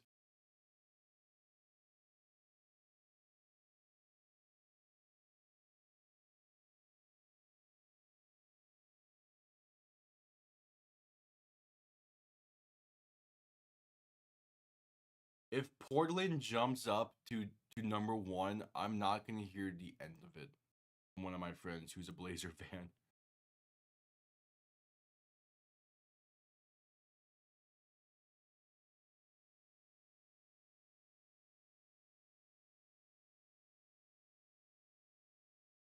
Be like, oh, it's gonna be San Antonio, isn't it? It's gonna be San Antonio, isn't it, to jump up? It's either gonna be them or Philly, probably.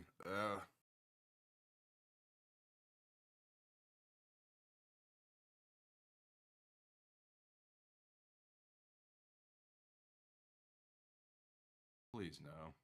There's no need for them to get that pick. Is there? We're still at halftime.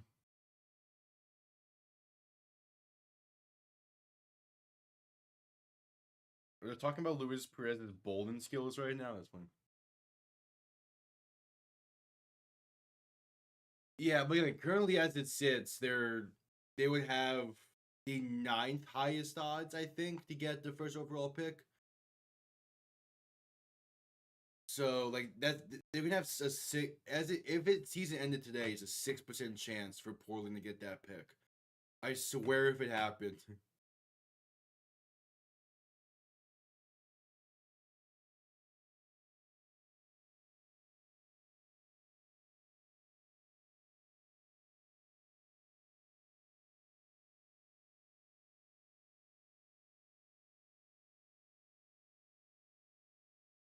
Yeah, we got Luis Perez talking about bowling.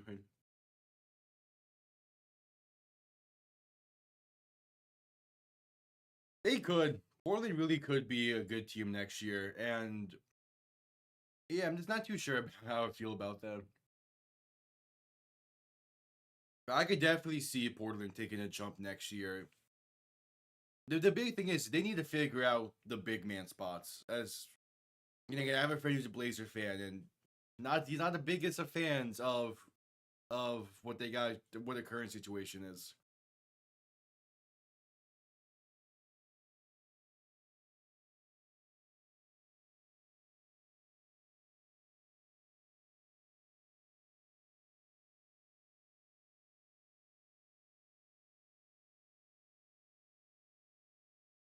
We'll see.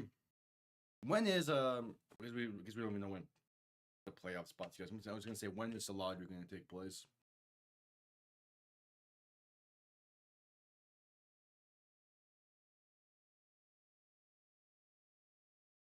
Fair. Yeah, it is always fun to do random stuff like that on like 2K or I like I played a little bit of the Bia Pro in NHL 24 a while ago, and it's just fun. I've been playing Road to the Show and MLB 25. That's fun as well. I I fucking hate the Brewers because of it, but it's fun. The Brewers got no goddamn bullpen. I'm a two-way player on that Road to the Show, and every time I have a good outing, it gets blown by that bullpen. I hate it.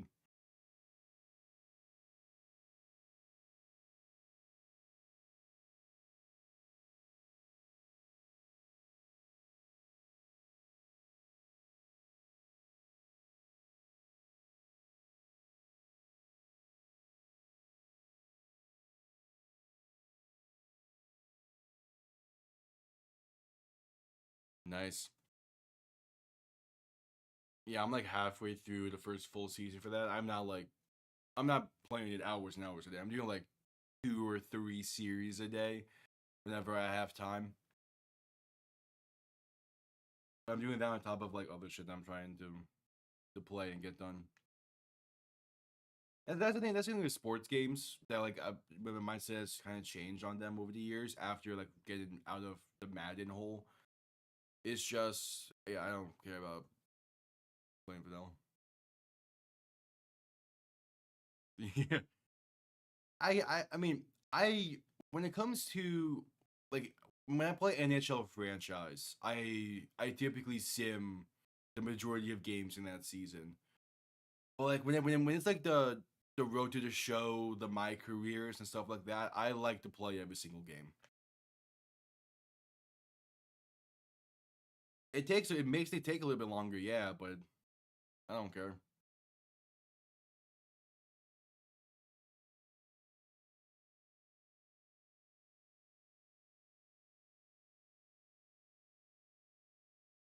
All right, again, we're just coming out of halftime, I believe. It's a 3-3 game, a very defensive focused one. So my rookie year in the road to the show, we made the playoffs, like won the NL Central. We made the playoffs to get swept by the Phillies because we didn't have a bullpen. I want to leave Milwaukee already, but I don't have the ability just yet. We lost game 2 of that series against Philly. Like we lost it 10-9. I was pissed. Multiple clutch, like 2 clutch hits in that game, and just nothing from the bullpen.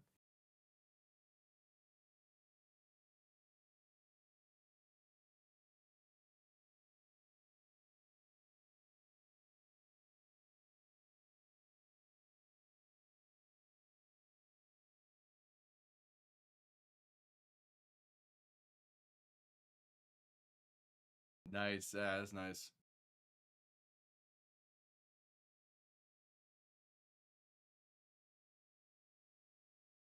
Yeah, it's just we'll get there. I yeah before college football 25 came out last year, I did a San Jose Sharks franchise in NHL 24. And I continued it eventually I ended up continuing it and it's fun.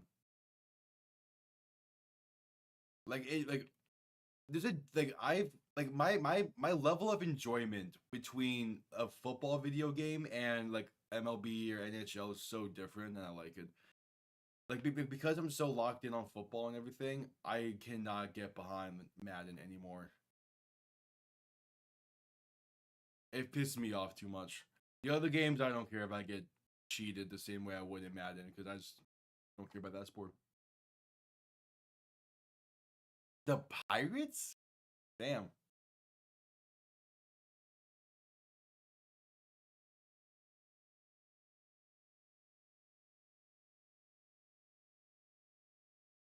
All right, second half kickoff going to be on the way here momentarily. Yeah, I mean, like penalties have kind of killed both sides here. Damn, I'm shocked that the Pirates were that. I mean, it's the Pirates, so you can never expect too much out of them, no matter what year it is.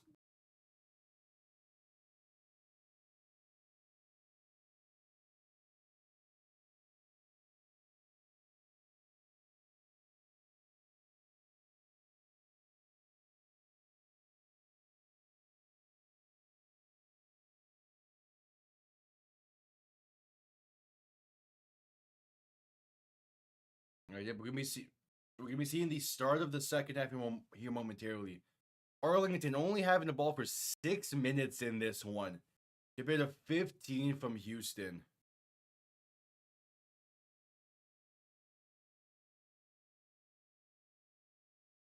An Angels Dodgers World Series on pay like if that like sounds like that could be a fun World Series, assuming the Angels ever get properly good enough for that. Like, it's the Subway Series, but I want to see that World Series again at some point. As second half kickoff underway, going to be returned beginning from the 15. And that's Lawrence He's going to work his way right side, can find a lane if he gets to the edge, but unable to, and brought down at the 30. And now comes Anthony Brown still under center for Houston. I do not like this, but we'll see.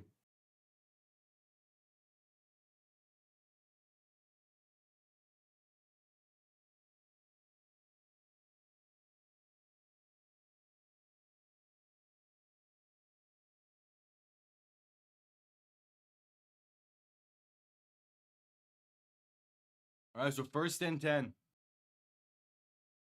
And we're going to have a clock stop issue before the snap. Didn't he call 12 men on defense? Yeah, too many men on Arlington. Going to be a 5-yard penalty. So first and 5 coming up. I mean, the Yankees once blew a 3-0 lead. So I'm not too surprised by that. All right, first and 5. Brown and shotgun back to his left, 3 receivers to the left. First play of the half is a handoff right side for Zaquandre White, and going to get about 5 yards for a first down.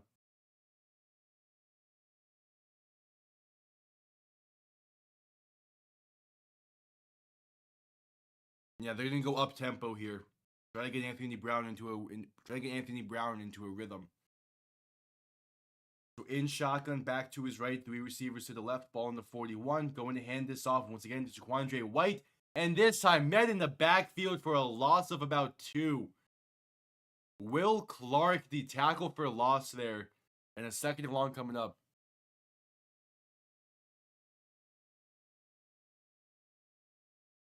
Yeah, that happens. It's funny how different a series can be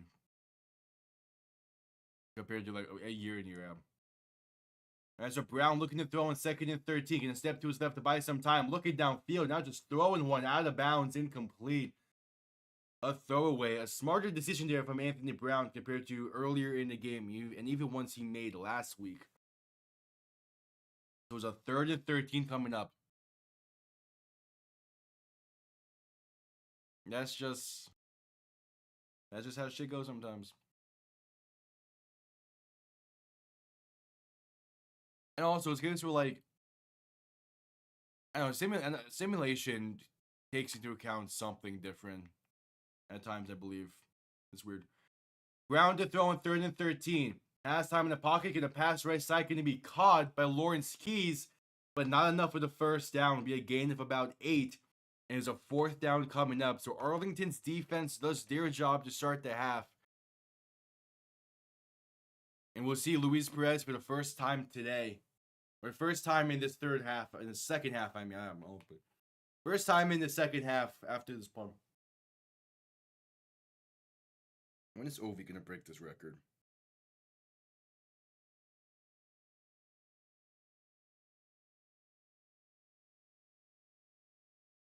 All right, so 4th and 5. You're going to try and get Arlington to jump here. Unable to as the punt comes off clean. And this will be returned beginning from the 10. Makes a move, makes one man miss. He makes a second miss and gets out of bounds near the 27-28. So a good return there. As here comes Luis Perez for the first time this half. Looking to get something going for this offense.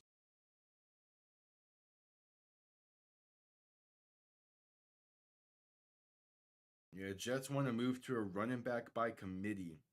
I don't hate that decision for them, but trading Breece Hall is not going to help.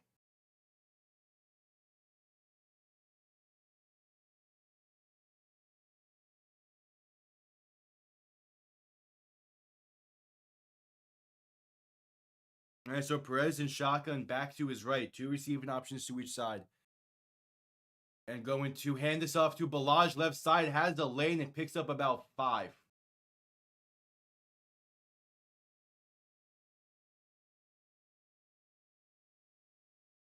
Hell yeah.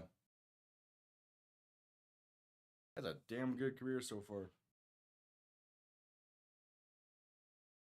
Again, doing all that with the Angels and having like no support there, at least early on.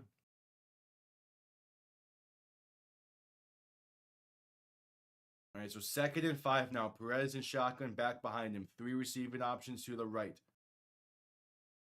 They're going to hand off to Balaj once again, right side. Has the lane. That's the first down and more, and out of bounds near the 44-yard line. Can say the 43. A good running from Kalen Balaj. Keep it on the ground. I mean, it's an older Mike Trout, but yeah.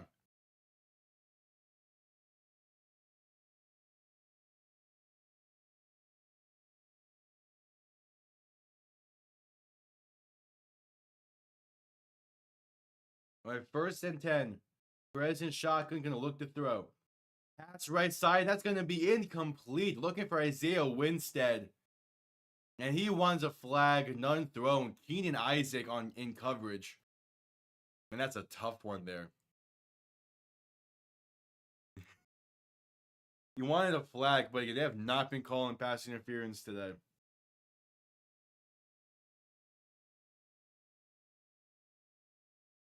Yeah, I like keeping the flag in. So Perez and shotgun back to his left, 2 receiving options to each side. And going to hand this off to Balaj left side. Finds a lane, going to pick up about 5, maybe 6, up to the 49-yard line. A 3rd and short coming up.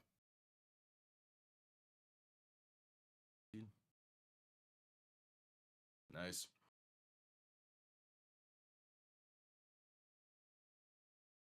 I do mainly because it's like for sports that I don't really care. I say care, but sports that I haven't been like a massive fan of over the years. I much prefer a story of like a 5 or a 4 seed winning it all than a 1 or 2 seed. As Perez alone in shotgun on 3rd and 4. Pass left side that's caught along the sideline by Deontay Burnett for a gain of 5 and a first down for Arlington to keep the drive alive. Now, unless again, going back to the whole like playoff seeding thing, that is unless my team is a top seed. Like Panthers were the one where the 2 seed technically last year in the Eastern Conference, but still fun. Still good. Hey, that's impressive. The Angels actually making proper moves. That's shocking. That's how you know it's a video game. As Perez looks to throw in 1st and 10. Pressure coming, gonna get rid of it right side, and a great keyhole shot to Sal Cannella, but he takes a massive hit and the ball comes loose. They're gonna say that he was down. No, are they ruling him not down? Oh, they ruled out a fumble and returned up to the 49-yard line for an elder on the recovery. Canella's still down. He takes a massive hit there. What's the ruling? I got like 3 different signs there. All right, they're saying a fumble and recovered by Houston. Yeah, we got again a great throw from Perez with someone breathing down his neck. Beautiful throw.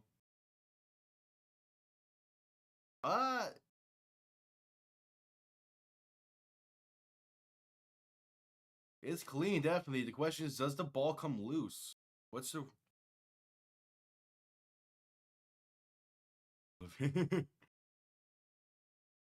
Yeah, so Canella's heading to the medical tent. What's the ruling here?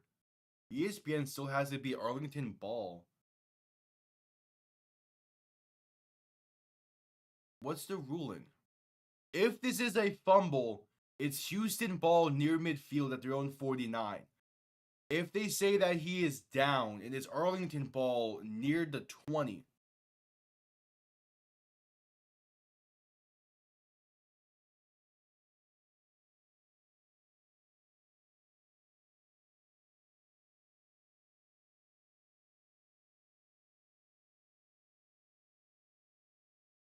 Ruling on the field is confirmed of the fumble.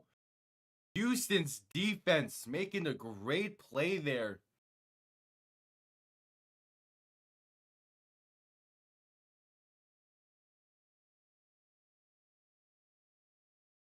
Yeah, that's a great play for this Houston defense. Corin Elder forcing the fumble and recovering it.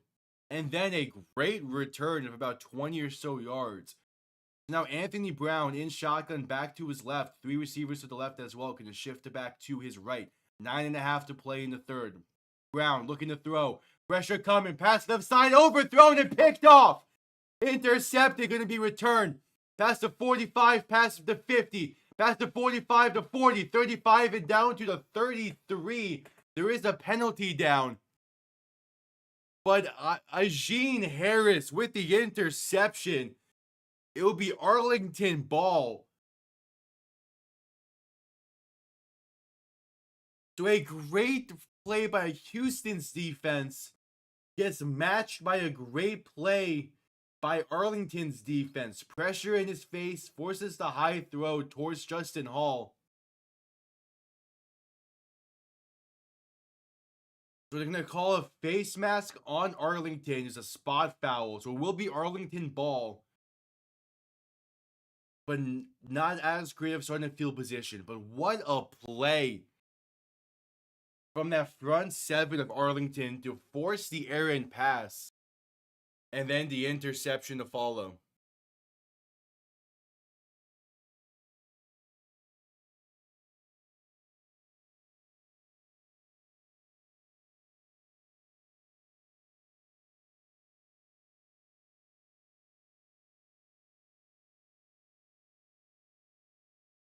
That's a great play made. Arlington.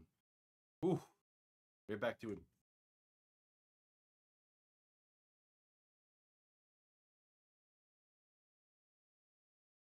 Oh, so they're calling the hat he's wearing a sombrero. That is 100% not what that hat is.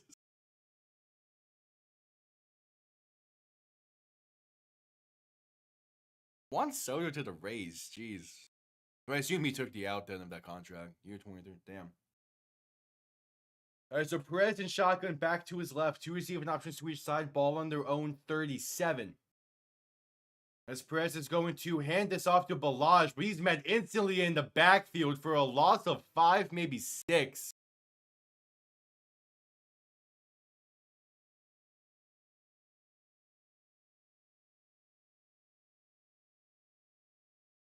That's a Leon O'Neal in the backfield instantly. Man, oh man.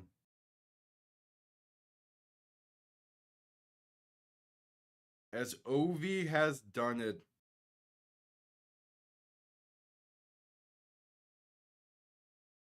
Loss of 7 official ruling. So 3 straight great defensive plays from both sides. As Perez and shotgun back, Perez and shotgun 3 receivers to the left, 2 to the right, just under 8.5 to play in the third. Perez throwing right side, has the man wide open. Caught in the first down and more past midfield to the 48. But there is a penalty. Seth Green on the reception. We'll see what this penalty is. Because I need to see how Ovi scored this goal. Oh, they're calling offensive pass interference on Deontay Burnett, so he's gonna replay second down on a 2nd and 27.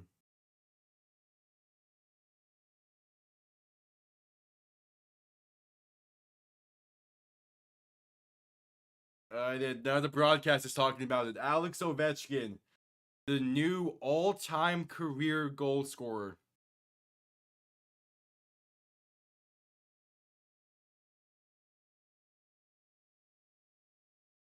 Hell yeah.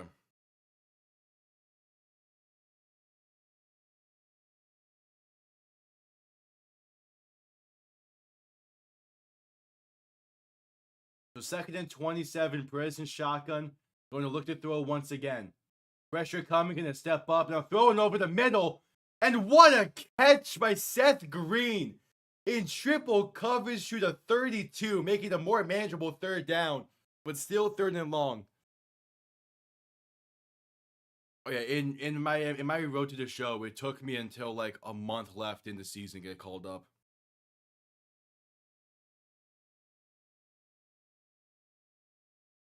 I need to see video of Ovi breaking the record. As it's gonna be a 3rd and 16 for Arlington.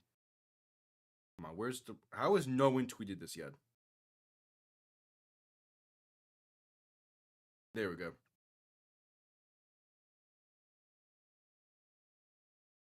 Gideon Isaac is down for Houston.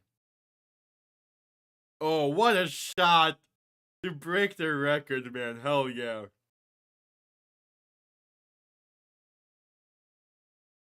And the great chase ends in a success with a few games left in the season.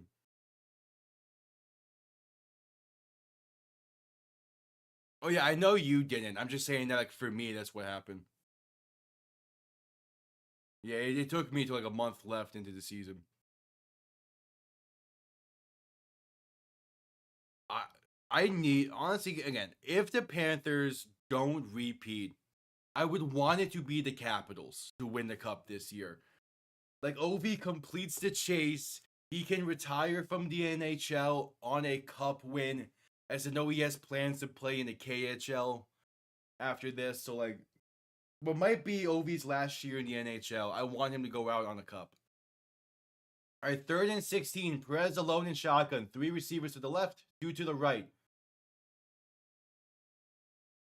Houston has a lot of people at the line, and a lot of people at the line of scrimmage. Quick throw, right side to Vaughn is caught for a screen, and good blocking, going to get close. What's the spot? Might mark him a yard shy, gain of 15, 15 and a half.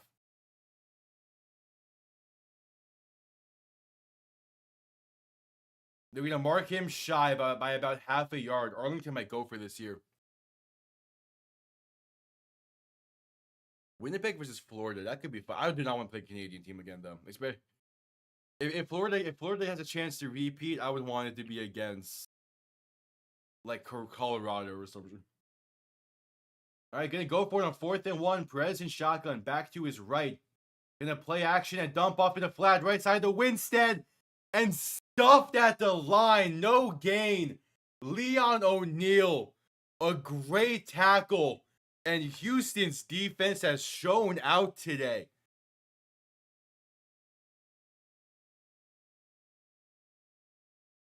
6.5 to play.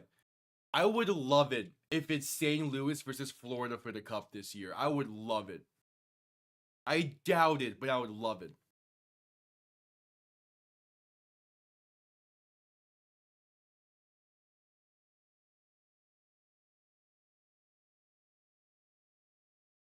On the power, it only makes sense. It only makes sense that Ovi would break the record from his spot on the power play.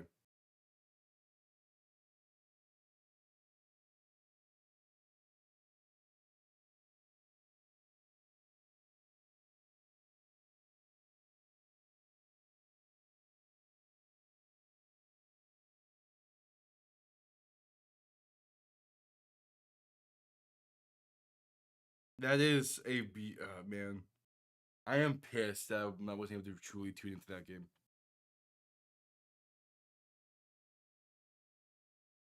Because it would be funny, I think. And also, it's the case where, say, like not midway, like a few months into the season, St. Louis hired Jim Montgomery after he was fired like 3 days after he was fired from the Bruins head coaching job. So it's like on one hand, it's a good story. It's St. Louis and all that, and it'll be funny. On the other, it gives you a chance to shit talk Boston even more. It's a win-win.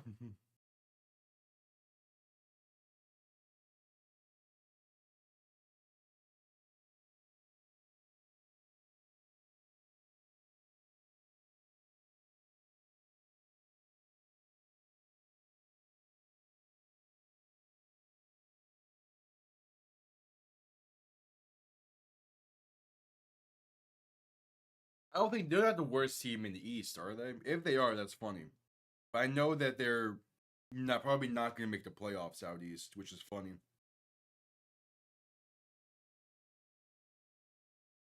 Mm.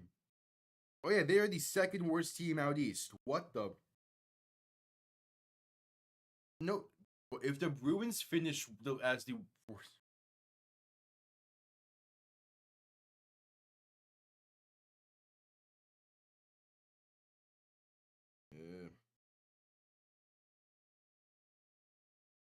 Yeah, Florida's going to need a lot of help if they're going to win the Atlantic. It begins with a win tonight against Detroit. And there you go. Broadcast now showing the goal as well.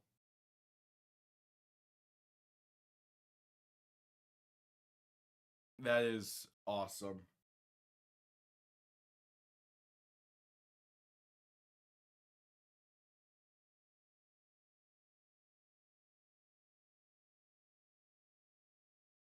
That is beautiful.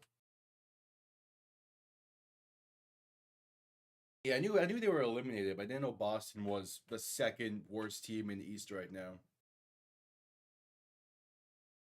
To score 895 goals in a career with a single team is so impressive.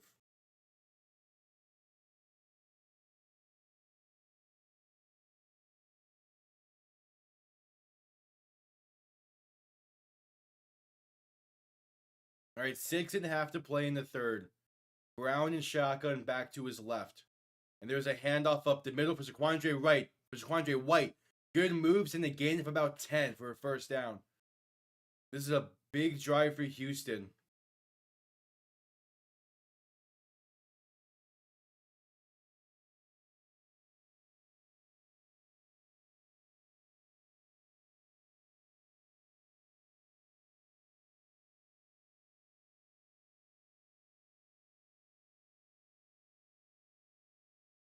I mean, like Houston has a chance to take the lead right now. Like both defenses are playing great. This is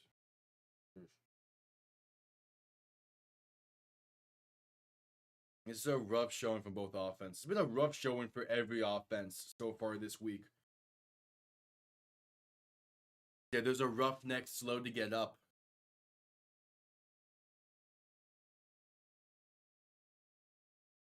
Yeah. And when Jersey currently sits at that third spot in the Metro, I still want to see Tampa, Toronto, Ottawa first round. If that means that Florida has to play Tampa first round, I'll take it.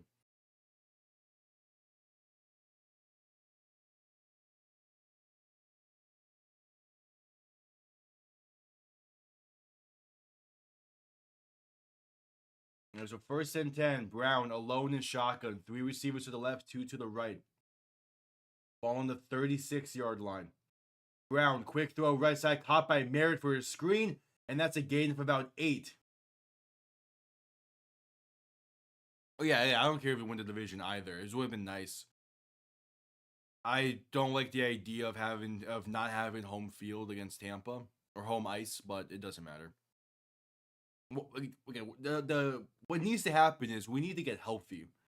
We're expected to have pretty much everyone but Tkachuk back by the end of this season, and Tkachuk is expected to be back by game 1 of the playoffs. We'll see. Brown handoff left side for Merritt on 2nd and 2, and going to be met in the backfield for a loss of yards, about 3, maybe 4. I've heard home ice, but I'm also just used to saying home field. It doesn't. It's mean same thing. It doesn't matter. I mean, NBA is home court. It doesn't matter. It all means the same. All right, so 3rd and 8. Brown and shotgun back to his left. 3 receivers to the right. Just under 5 minutes to play in the quarter. A big 3rd down here for this Arlington defense. Brown looking to throw. Pressure coming, escaping, and gonna be sacked back near the 45. That's not a sack you can take there if you're Anthony Brown. And that's gonna push him out of field goal range. That's not a sack you can take.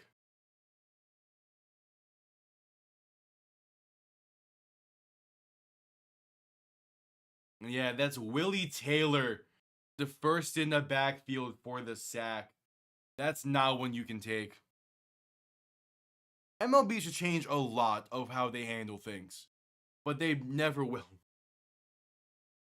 And yeah, now Houston going to punt this one down, where it will take a good bounce and be down at about the 7. Are they going to stay down at the 3?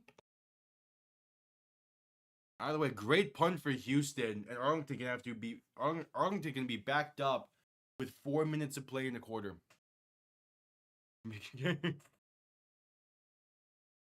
I mean, I don't know enough about baseball, nor do I watch the MLB enough to really have like a proper knowledge and say of what should be changed with the MLB. I just know that it's not in a good spot right now, and something needs to be changed. Yeah, I have a good idea of how playoffs work in the MLB. Because what they recently added another wild card team. There was like the wild card is best of 5 series, and it goes best of 7 for the DS, CS, and World Series. I think part of the issue with the MLB is that they still have 3 divisions. I know I'm saying that like the NHL has 2 it doesn't have 2 divisions, but like having 2 divisions, or even how the NBA is doing it with pretty much no divisions, like, that just feels and works better than 3 divisions. Because they do it where division winners automatic and right, division winners are in the DS automatically. And then they have, or is it like the 3rd division winner is in a wild card against a wild card 3 team, wild card 1 and 2 play each other. And then you go on to the DS and see it is very weird how it plays out, but I think that's the least of concerns for the MLB right now is how the playoff seeding works.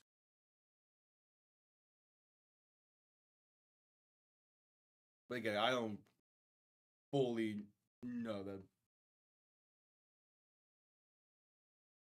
Best of 3 with higher seed play all 3 games. Best of. Oh yeah, that is weird. Best of 3 for the wild card. Jeez. You mean what? Both? Yeah, both NBA and NHL just have full best of 7s all the way through. That works a lot better.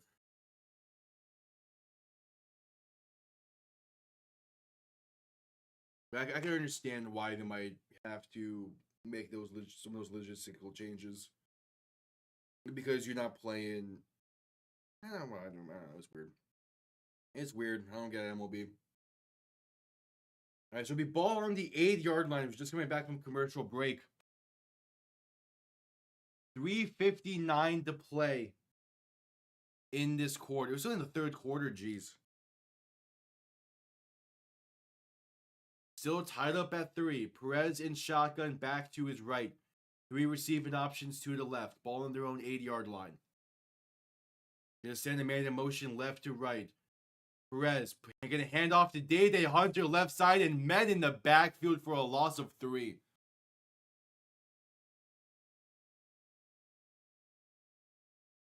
Yeah, I know they need to go 3, 4, and 5 at lower seed.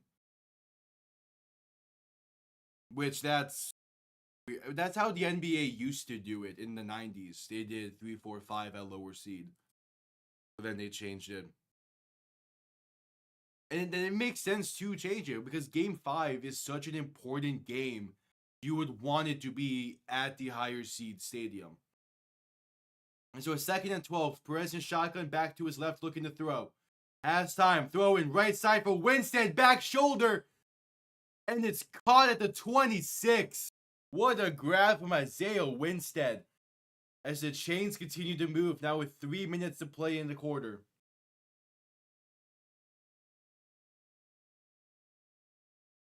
Good throw and even better catch from Isaiah Winstead.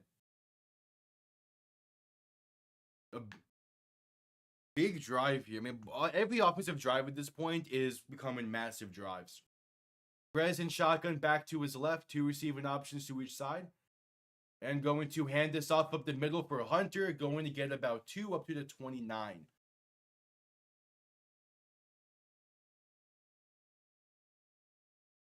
Two and a half to play in the 3rd.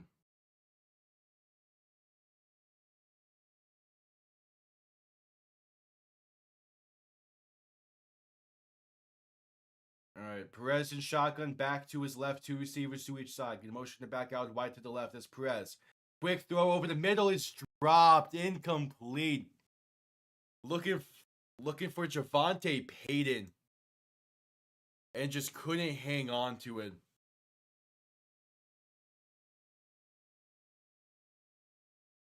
Two minutes left to go in the third.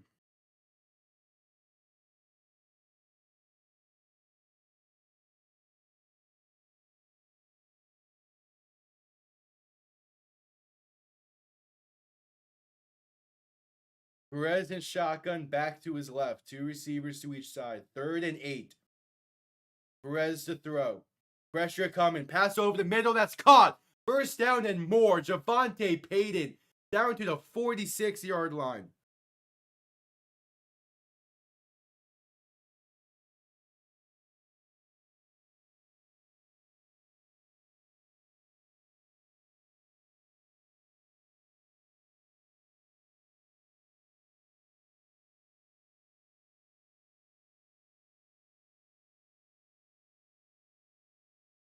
So 1st and 10. Perez in shotgun, back to his right, ball on the 46. 2 receiving options to each side.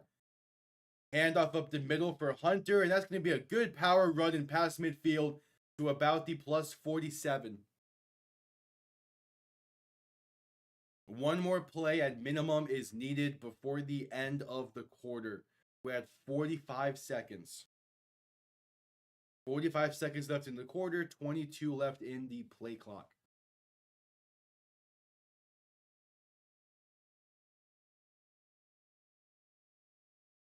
So Perez in shotgun, back to his left. 2 receiving options to each side.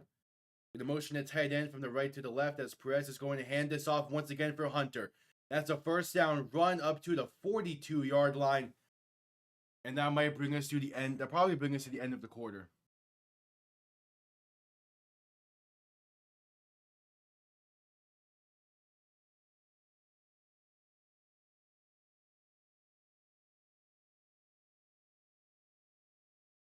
And yep, that's the end of the third quarter. 15 minutes to play. All knotted up at 3 from Arlington. Who's going to be able to finally break through and get into the end zone?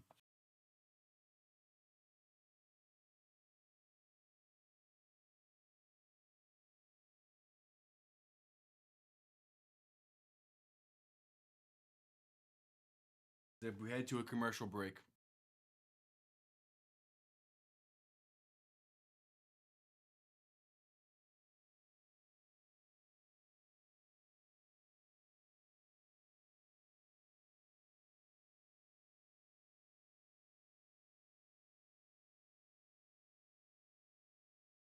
All right, 15 minutes. What do these teams got? Been a very defensive heavy game. Not really what I was expecting out of Arlington. I was expecting Arlington's offense to be able to get a little bit more going here. They've had chances, but just been stalling out in bad times.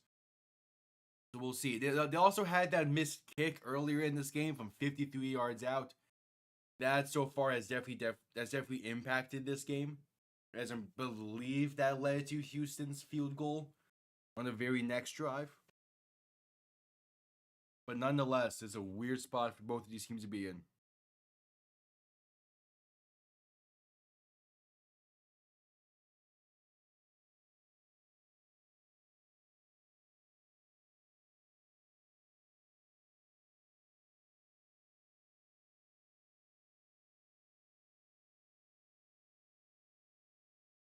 Still at commercial break.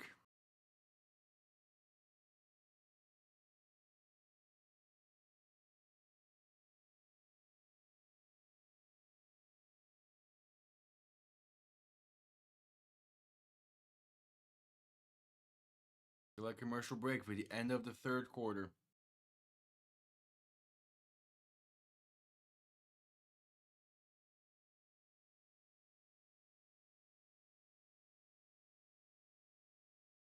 And Jack Jones going to be released by the Raiders. Honestly, I would not be opposed to him signing with Miami. He didn't have the greatest of seasons last year, but it's still some solid corner depth.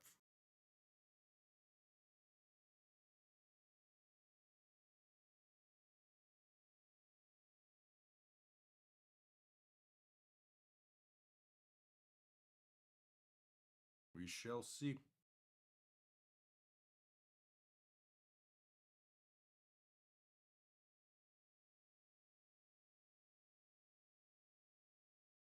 All right, just coming back from commercial break. 15 minutes to play in what has been a very, very defense-heavy game.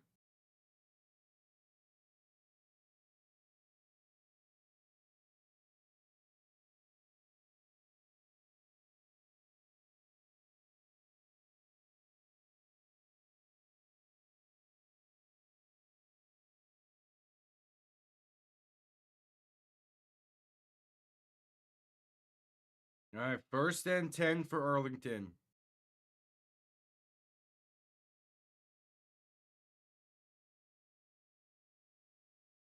Perez and shotgun back behind him. Ball on the plus 42-yard line. 3 receiving options to the left.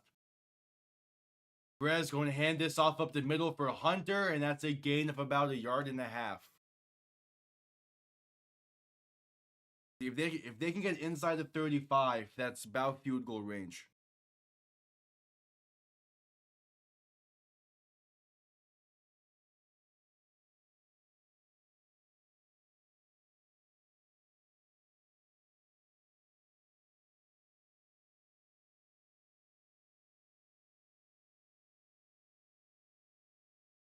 So 2nd and 9. Perez and shotgun back to his left. 3 receiving options to the left as well. Hand off to Hunter once more. Going to bounce it right side. Good stiff arm as he gets to the 36 before being forced out of bounds. Gains of about 5. Holy.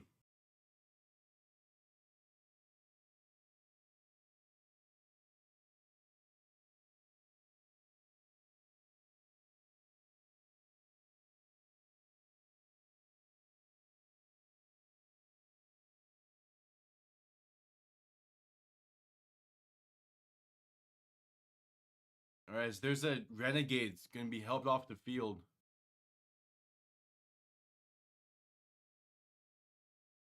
It's Matt Farnock, who is their backup center and guard at both spots. At least on the depth chart, that's what he's listed as. Jacob Johanny, who is listed as a starting center, is now warming up to be the center.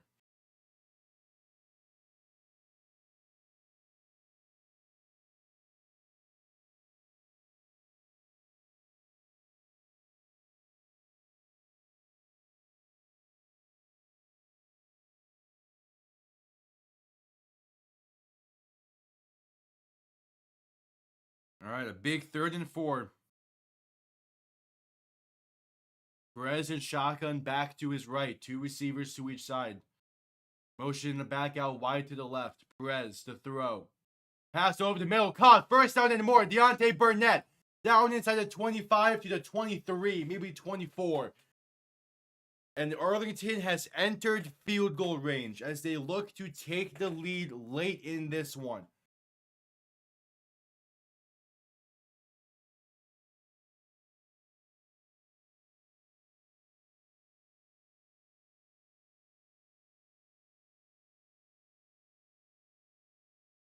So 1st and 10, Perez and shotgun back to his left. 2 receiving options to each side. And there's going to be a whistle before the snap. Houston will call their first timeout.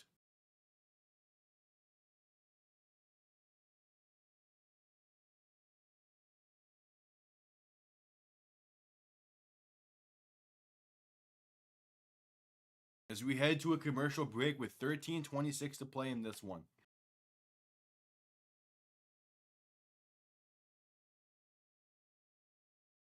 And with 13.5 to play, one more reminder that I will be live again tonight as we have the home opener of the Dome at America Center down in St. Louis as the Battlehawks host the San Antonio Brahmas for an XFL Conference Championship rematch. That's at 6:30 p.m. EST.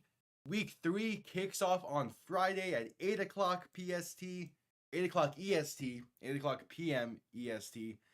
As the Arlington Renegades would travel to Protective Stadium for the home opener of the defending champs, the Birmingham Stallions. That's Friday night. And on Saturday, it is the Houston Roughnecks making a trip to Memphis. I am still not sure if I will be able to go live for that game. It is currently sitting at 50-50 if I'll be able to. I will keep everyone posted as we get closer to that game, however. But most likely that will be a very, very game time decision on my end. We'll see.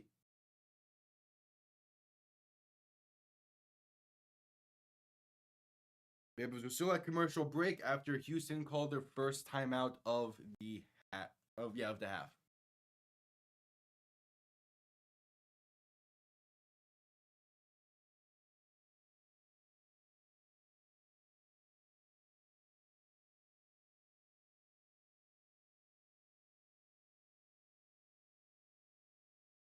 Yeah, this one's gonna come down to the wire. Arlington ball inside the 25, looking to get into the end zone for the first time today from either side. Still yet to have a touchdown drive.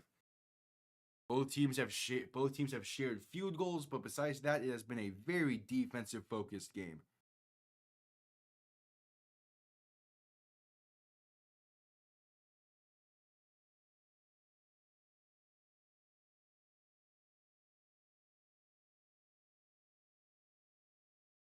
We shall see.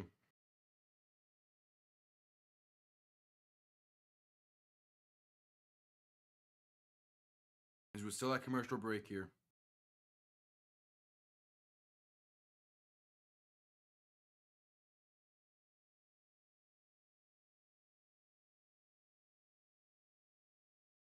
All right, just coming back from the commercial break. 13 and a half to play in this one.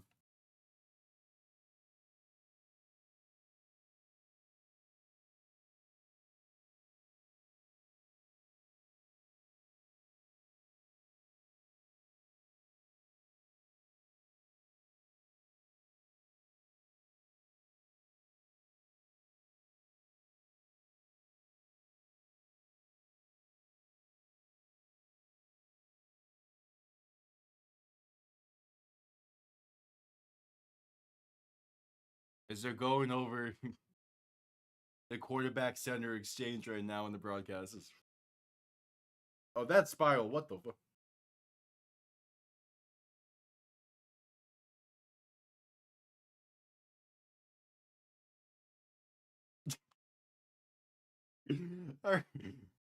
All right. Perez and shotgun back behind him. Two receiving options to each side. Ball in the 24. Perez handoff left side for Hunter, trying to find something going, but not going to be able to. That's a loss of about 3, maybe 4. Ugh. Like, dude, I'm shocked Kalen Balaj has not been in as often as he should be.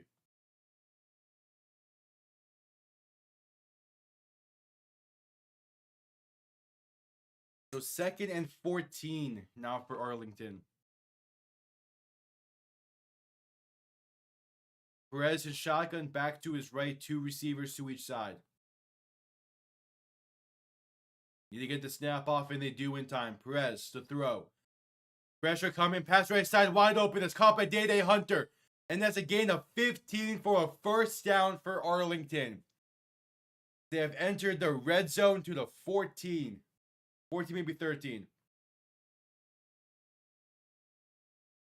If Perez gets it to Hunter sooner and more downfield in stride, that could have been a touchdown.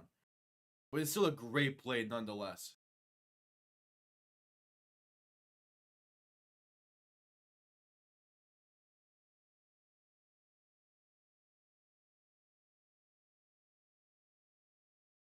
So 12 minutes to play. And we're going to have a clock stoppage as Arlington will call their first time out. Yeah, Arlington calls their first time out as they weren't going to get the snap off in time. 12 minutes to play. Don't know.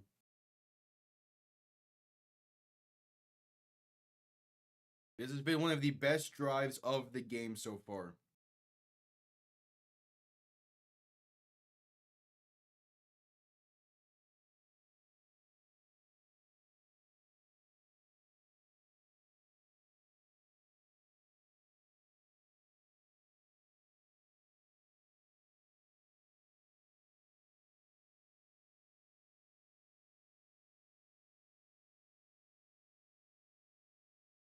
Alright, we shall see.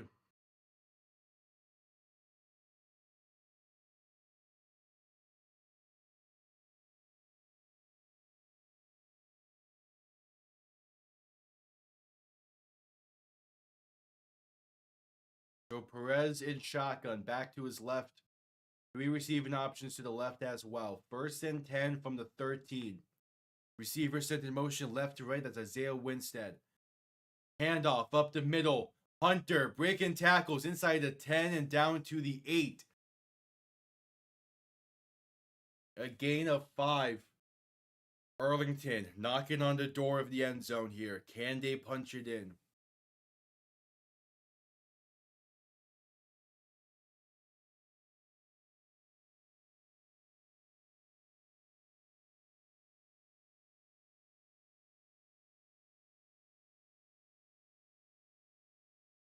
So 2nd and 5. Perez in shotgun back to his right. 3 receiving options to the left. Ball on the 8-yard line. Perez handoff up the middle and nowhere. A loss of a yard. Day Hunter on the carry once again. And it's a 3rd and 6 coming up.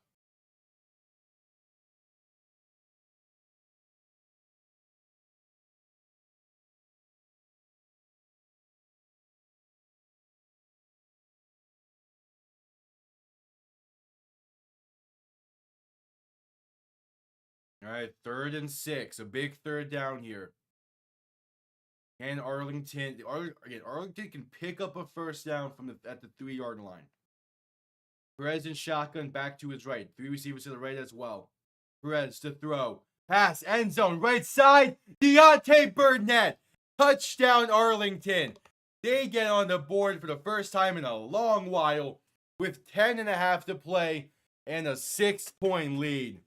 What a throw from Luis Perez into a bucket of Deontay Burnett. And they cap off a drive when they needed to most.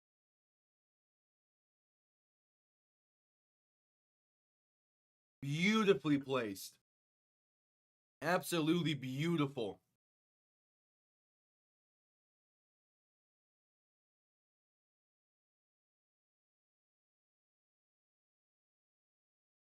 And they're going to go for a 2-point try from the 5.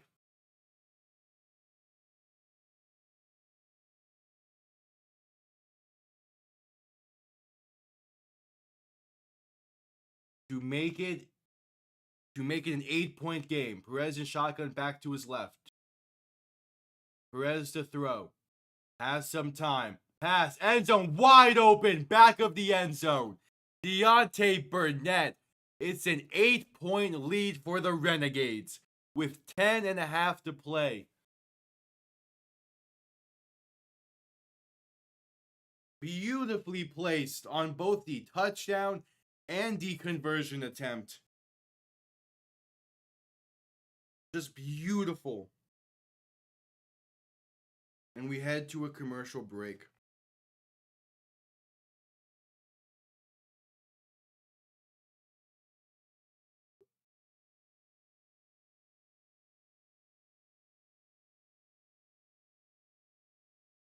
We shall see. Again, Houston has had a few good drives as well in this game. Just haven't been able to really get it home. Now they're gonna have a drive where they desperately need to get home there.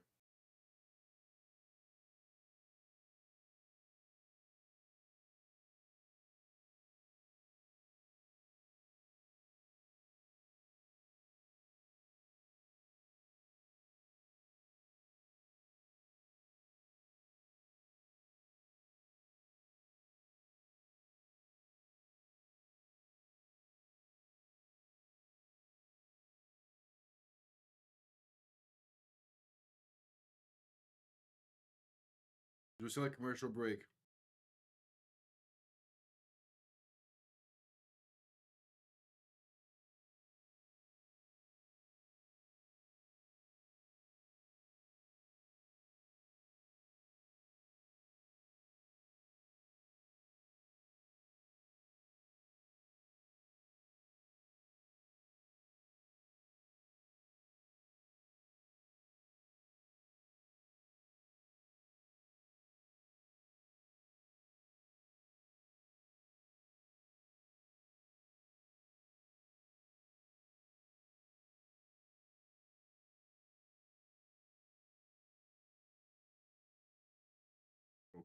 Fucking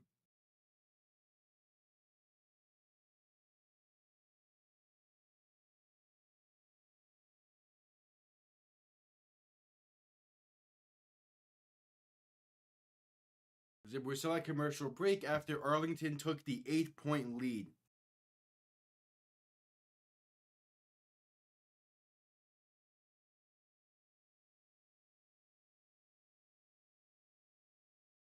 And it was a fantastic drive from the Renegades.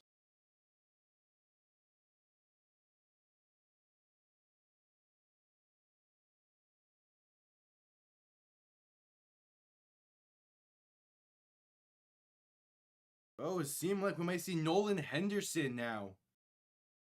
I, I mean, I like putting Nolan Henderson in, but this late, I mean, you get to the point where you got to have a successful drive. So it makes sense to give it to the guy who got you the touchdown last week. But you're not making the switch until 10 and a half left in the game makes no sense.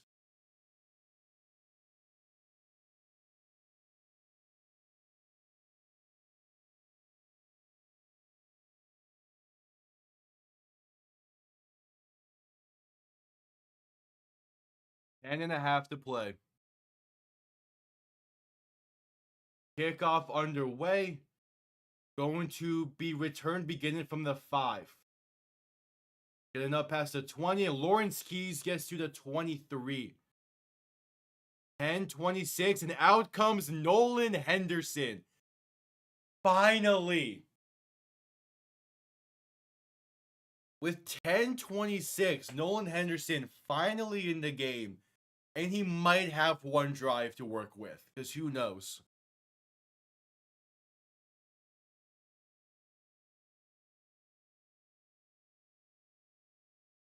So Henderson in shotgun back to his left. 3 receivers to the right. Henderson going to hand this off up the middle, and that goes nowhere. A loss of 2 for Zaquandre White.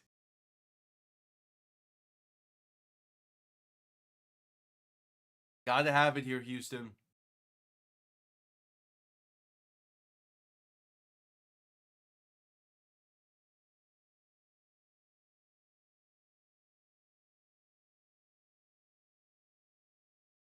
Under 10 minutes now, 2nd and 12. Henderson, shotgun, back to his right. 3 receivers to the left. Looking to throw. Has some time and passes batted away at the line by Willie Taylor. As he was looking for an open Zaquandre White in the flat. And it's 3rd and 12 coming up.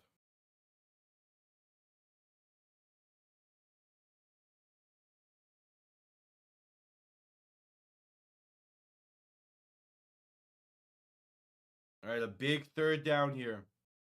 Henderson in shotgun, back to his right. 3 receiving options to the left. To keep the drive alive, you need a 33-yard line. Henderson to throw. Arlington sends pressure. Henderson with time, rolling to his right. Now going to keep it himself and going to get about a half, about 6, maybe 7. But still going to be shy of the 1st down marker. It's a 3 and out for Houston's offense.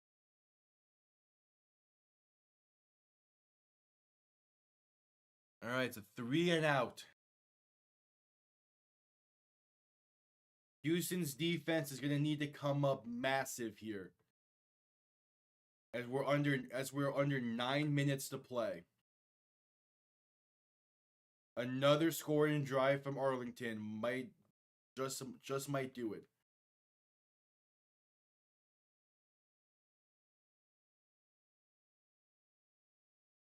Punt comes off clean. It's a great punt, going to be returned from inside the 25 or the 23, and is going to get up to about the 35-34. 8:27 to play in the game. And now comes Arlington offense.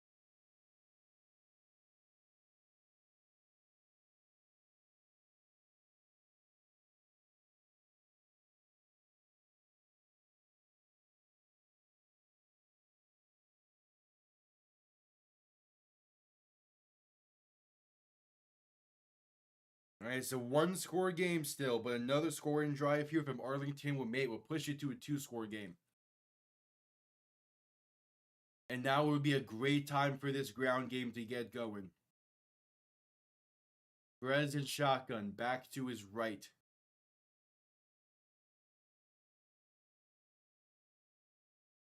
Two receiving options to each side. First play of the drive is going to be a handoff up the middle for Balaj. And the pile gets pushed forward for about 2, maybe 3.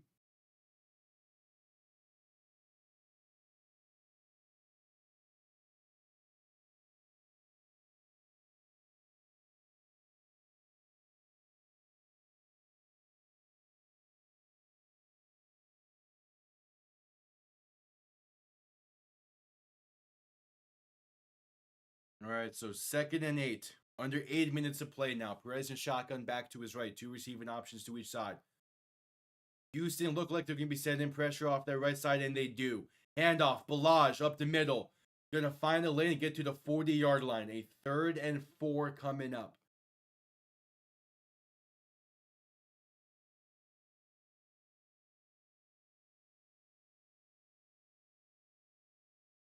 All right, so 3rd and 3 actually coming up. A big 3rd down here.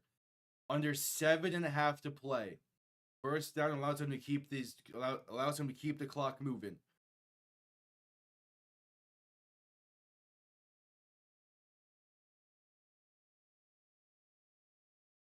Perez and shotgun back to his left. Three receivers to the right. As there's movement up front, that's a false start on Arlington. Arlington getting called for a false start there is terrible. As it will be a 3rd and 8 now.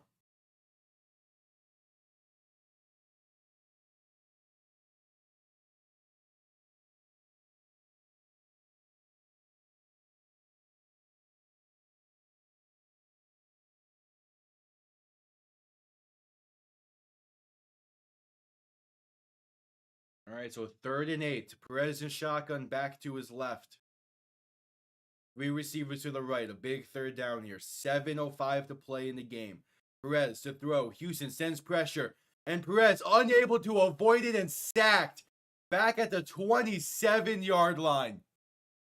Markel Roby, one of a few different Roughnecks to get there. And this Houston defense forces a 3-and-out late in the 4th. Big time play. And yeah, no one was open for Perez.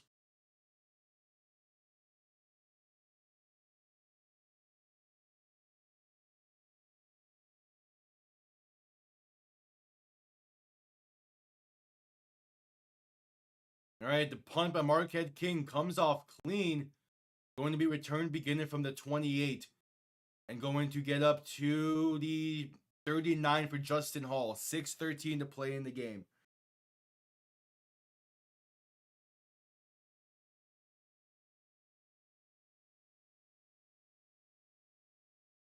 And again, later tonight at 6:30 p.m. EST, the home opener for the St. Louis Battlehawks at the Dome in America Center. That place is going to be electric as they host the San Antonio Brahmas for an XFL Conference Championship rematch.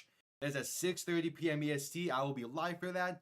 And then UFL Week 3 begins Friday night at 8 p.m. EST as the home opener for the Birmingham Stallions is there against these Arlington Renegades. As Henderson and shotgun back behind him, 1st and 10.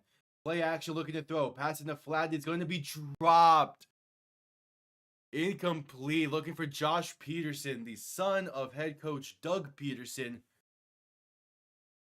As that was a nicely placed ball. Just need to hang on to that.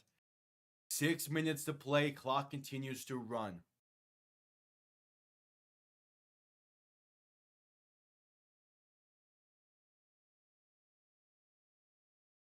Perez and shotgun back to his right. Three receivers to the left. A 2nd and 10 from the 40. Henderson, handoff up the middle, and that's a gain of 2, maybe 1. That's Kurt Merritt on the reception. He's back after a scary situation earlier in this game.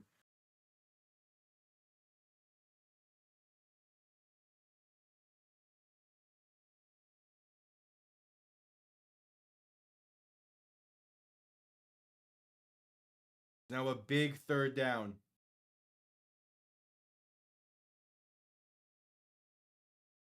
Henderson is shotgun back to his right, 3 receivers to the left. Arlington, send in pressure. Henderson escapes it to his left. Still looking. Now gonna throw it left side, and that's an incomplete pass. Pretty much a throwaway with 5 minutes to play, and the Roughnecks now go 3 and out. Yeah, great pursuit angles by Arlington. Gave Henderson no room once he got outside the pocket there. And just good job forcing the throwaway.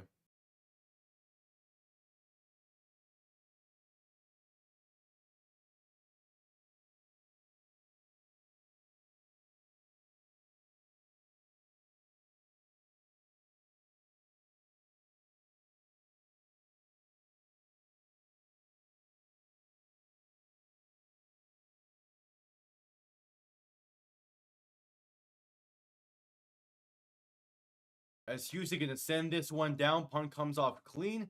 With just under 4.5 to play in this one. A deep punt return beginning from the 5 and up to about the 14, 13.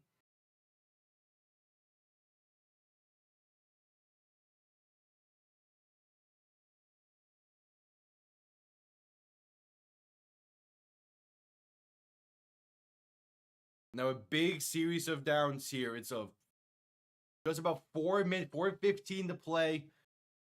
Both teams only have 2 timeouts. If Arlington plays it right, this can very easily be the final drive of the game.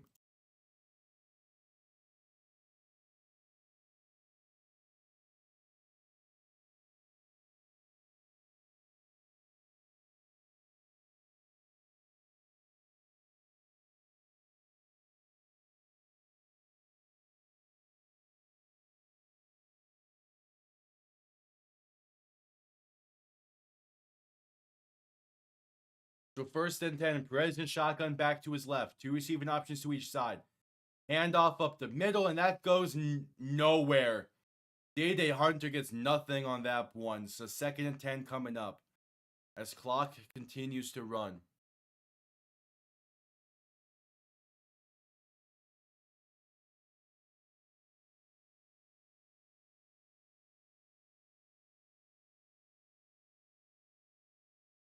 Now under 4 minutes of play at 3:48, 47, 46. Perez and shotgun back to his left. 3 receiving options to the right. Perez looking to throw. Pass over the middle. That's going to be caught by Tyler Vaughns. And the ball came loose, but he was down there. I'm now going to say incomplete. With 3.5 to play.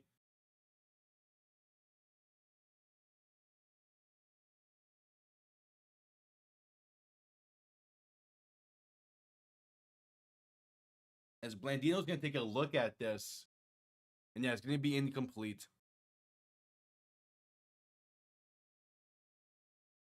Tyler Vaughn takes a hit there as well.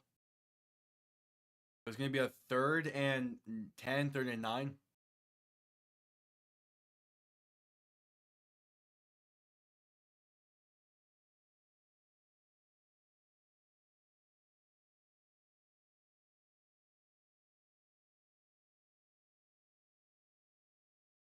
Three and a half to play in this one. A big 3rd down coming up. If Arlington can get the 1st down, as Damon Arnett is being taken off the field, as he was slow to get up after that one. Former 1st-round pick of the Raiders.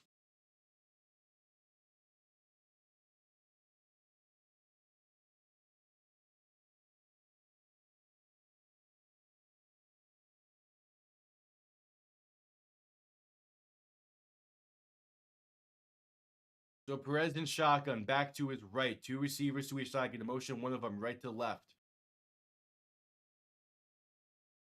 As Perez gonna dump it off right side for a screen to Hunter. Finds a lane to get past the 20 to the 22, but not enough for the 1st down marker.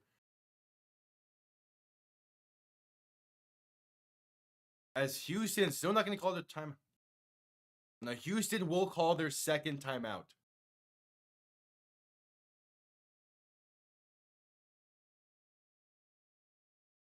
It's 4th and 2.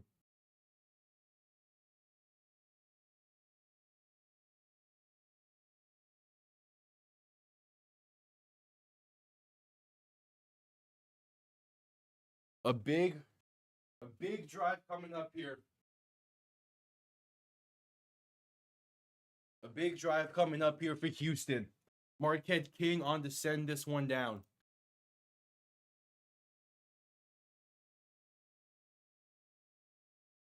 Justin Hall set to return as well.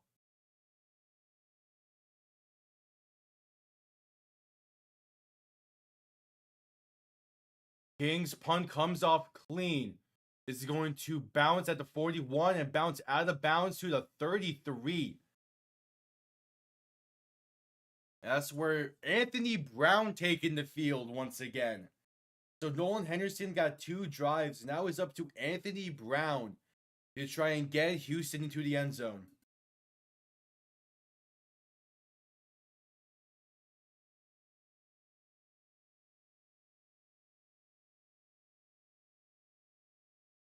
All right, this is a big drive here.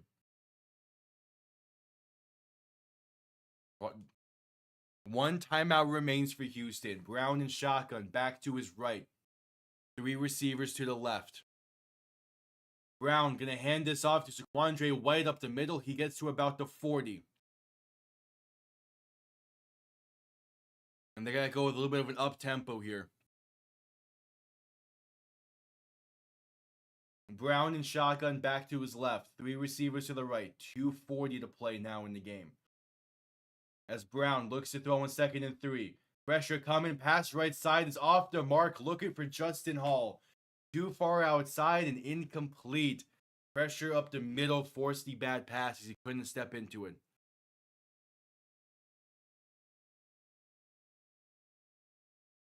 They need to run one more play before the 2-minute warning.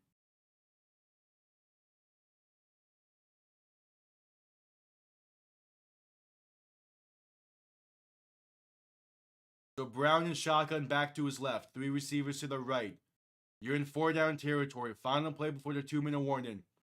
Brown looking to throw. Has time. Pass right side. Caught by Hall. But he fumbled and out of bounds.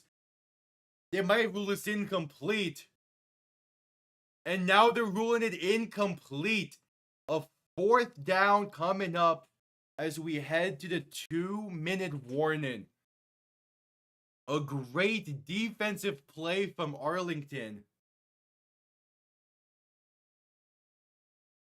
A fantastic defensive play from Arlington to get that ball loose and force the incompletion. And Houston's hopes are on the line when we get back from commercial break. Again, a very defensive focused game in this one.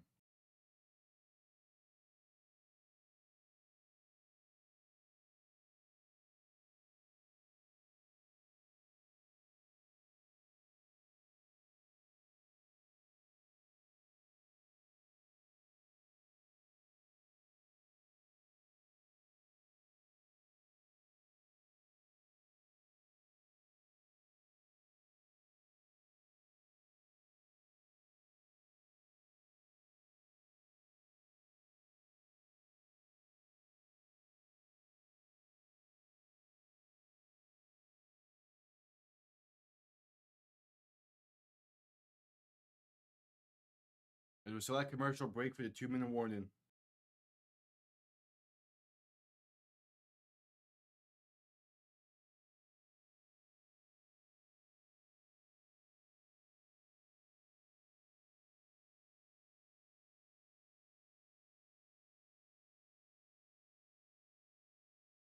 A big 4th and 3 coming up.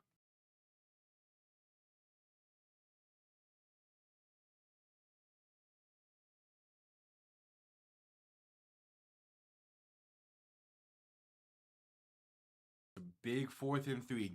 This decides the game because Houston only has 1 timeout remaining.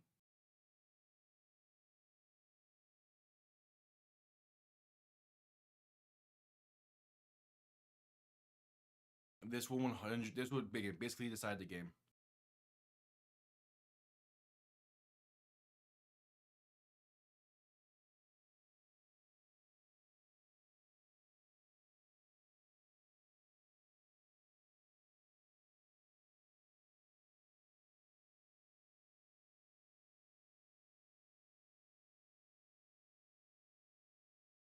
We still at commercial break.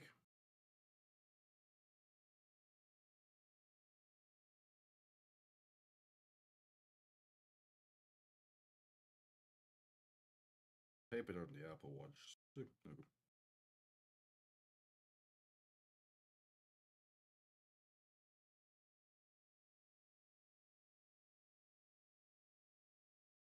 157 to play specifically, but the time remaining does not matter if Houston cannot get this first down as we're coming back from commercial break.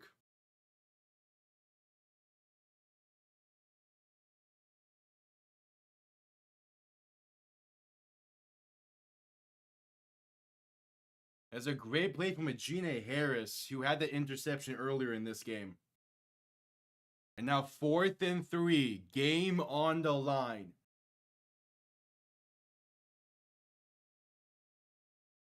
What you got here, Houston? Brown, shotgun, back to his left. 3 receivers to the right.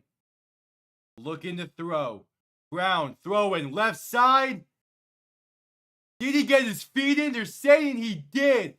Kiki Chisholm, an incredible grab along the sideline to keep Houston in this. And a good throw from Anthony Brown as well. Blandino was looking at this. The question is, did he get both feet in? And he's going to confirm this. So Brown, shotgun, back to his left. Ball in the +40. Quick throw over the middle. Caught by Hall. Gets the first down, a gain of 11. A minute 46. A minute 47 to play. Clock's going to stop briefly while they set the spot. Brown and shotgun, back to his left, 3 receivers to the right. Ball now on the 29. A minute 40 to play. Brown to throw once again. Pump faking, pass right side, caught in the flat. That's Quandre White up for a first down inside the 20, down to about the 16, 17. A minute and a half now to play. Houston, their best drive of the game so far. They need the touchdown and the 2-point conversion to tie this game. Brown and shotgun back to his right. 3 receivers to the left. A minute 20 to play now.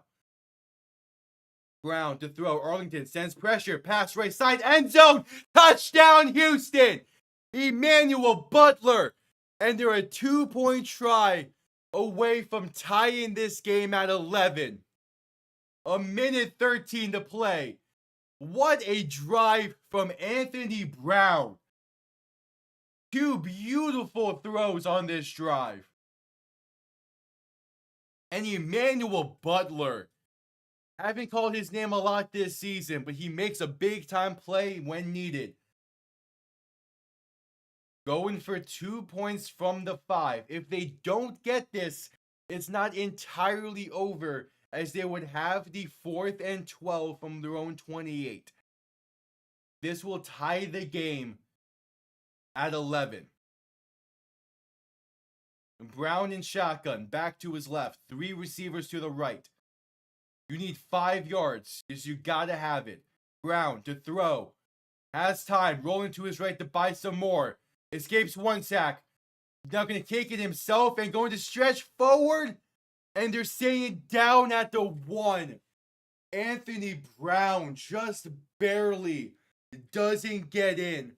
And now it's down to the 4th and 12. Miles Dorn does just enough to get Anthony Brown down. That is an insane effort by Anthony Brown. A great play by Miles Dorn to get him down just in time at about the 2. And now it's 4th and 12 from their own 28 to keep this game alive.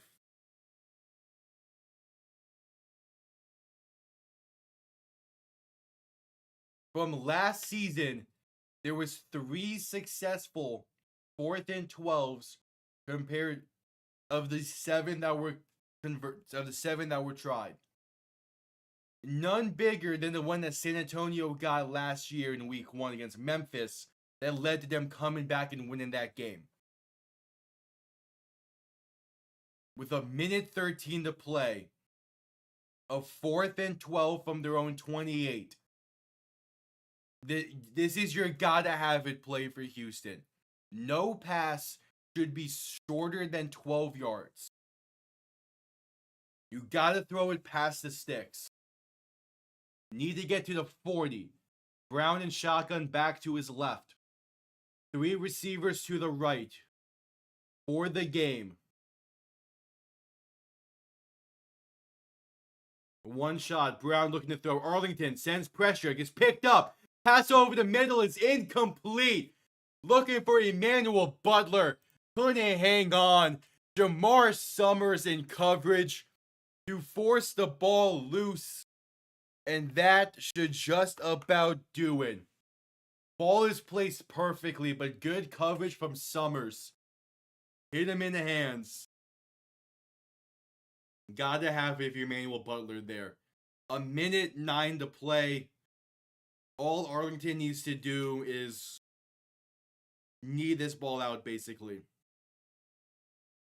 Houston has one more timeout. We'll probably see them call it after this first play. But a great defensive battle in Arlington.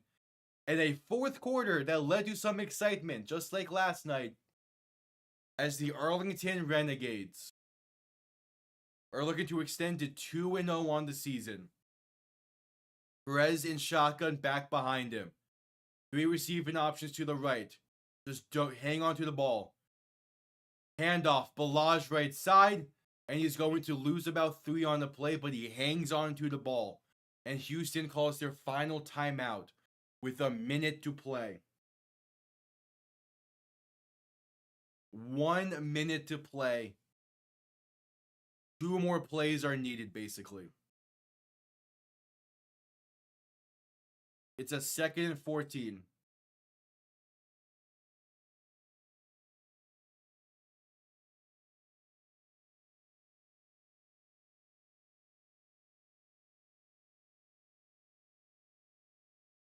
A minute 2 to play.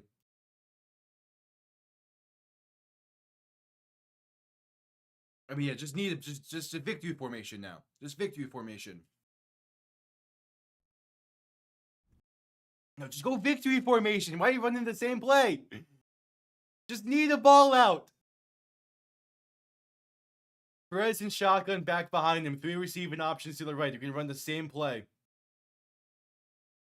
As Perez hands this off to Balaj right side. Going to find a lane and picks up about 5. It's a 3rd down coming up. They need to run 1 more play. Need the ball.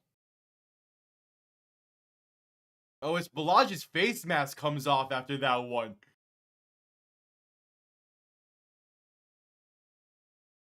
That's new.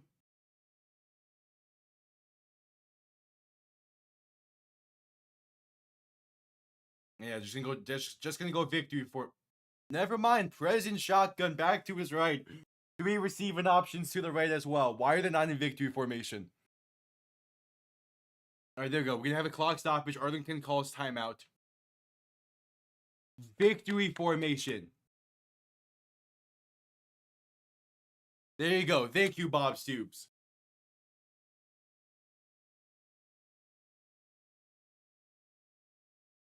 As the victory formation is coming out here for Arlington. A 2-point win that came down to the wire.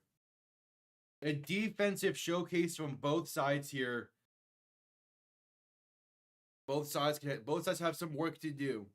Arlington's going to improve to 2-0 on the season after starting last year 0-6. Houston goes to 0-2, and Houston has a trip to Memphis next week on Saturday to try and get, and one team's going to get their first win of the season next week between Houston and Memphis. So we'll see how that plays out. Meanwhile, Arlington has a short week as they prepare to travel to Birmingham, as there's a need now. They travel to Birmingham next week to kick off UFO Week 3 on Friday night at 8 p.m. EST for the home opener for the Birmingham Stallions. That should be a great game between some 2 really solid teams, but that will do it from me for now. At 6:30 p.m. EST, I will be back live for the home opener in St. Louis as the Battlehawks host the San Antonio Brahmas to end week 3 of the UFL season. I'll see you all there in about 3.5 hours. Have yourselves a damn good one. Peace.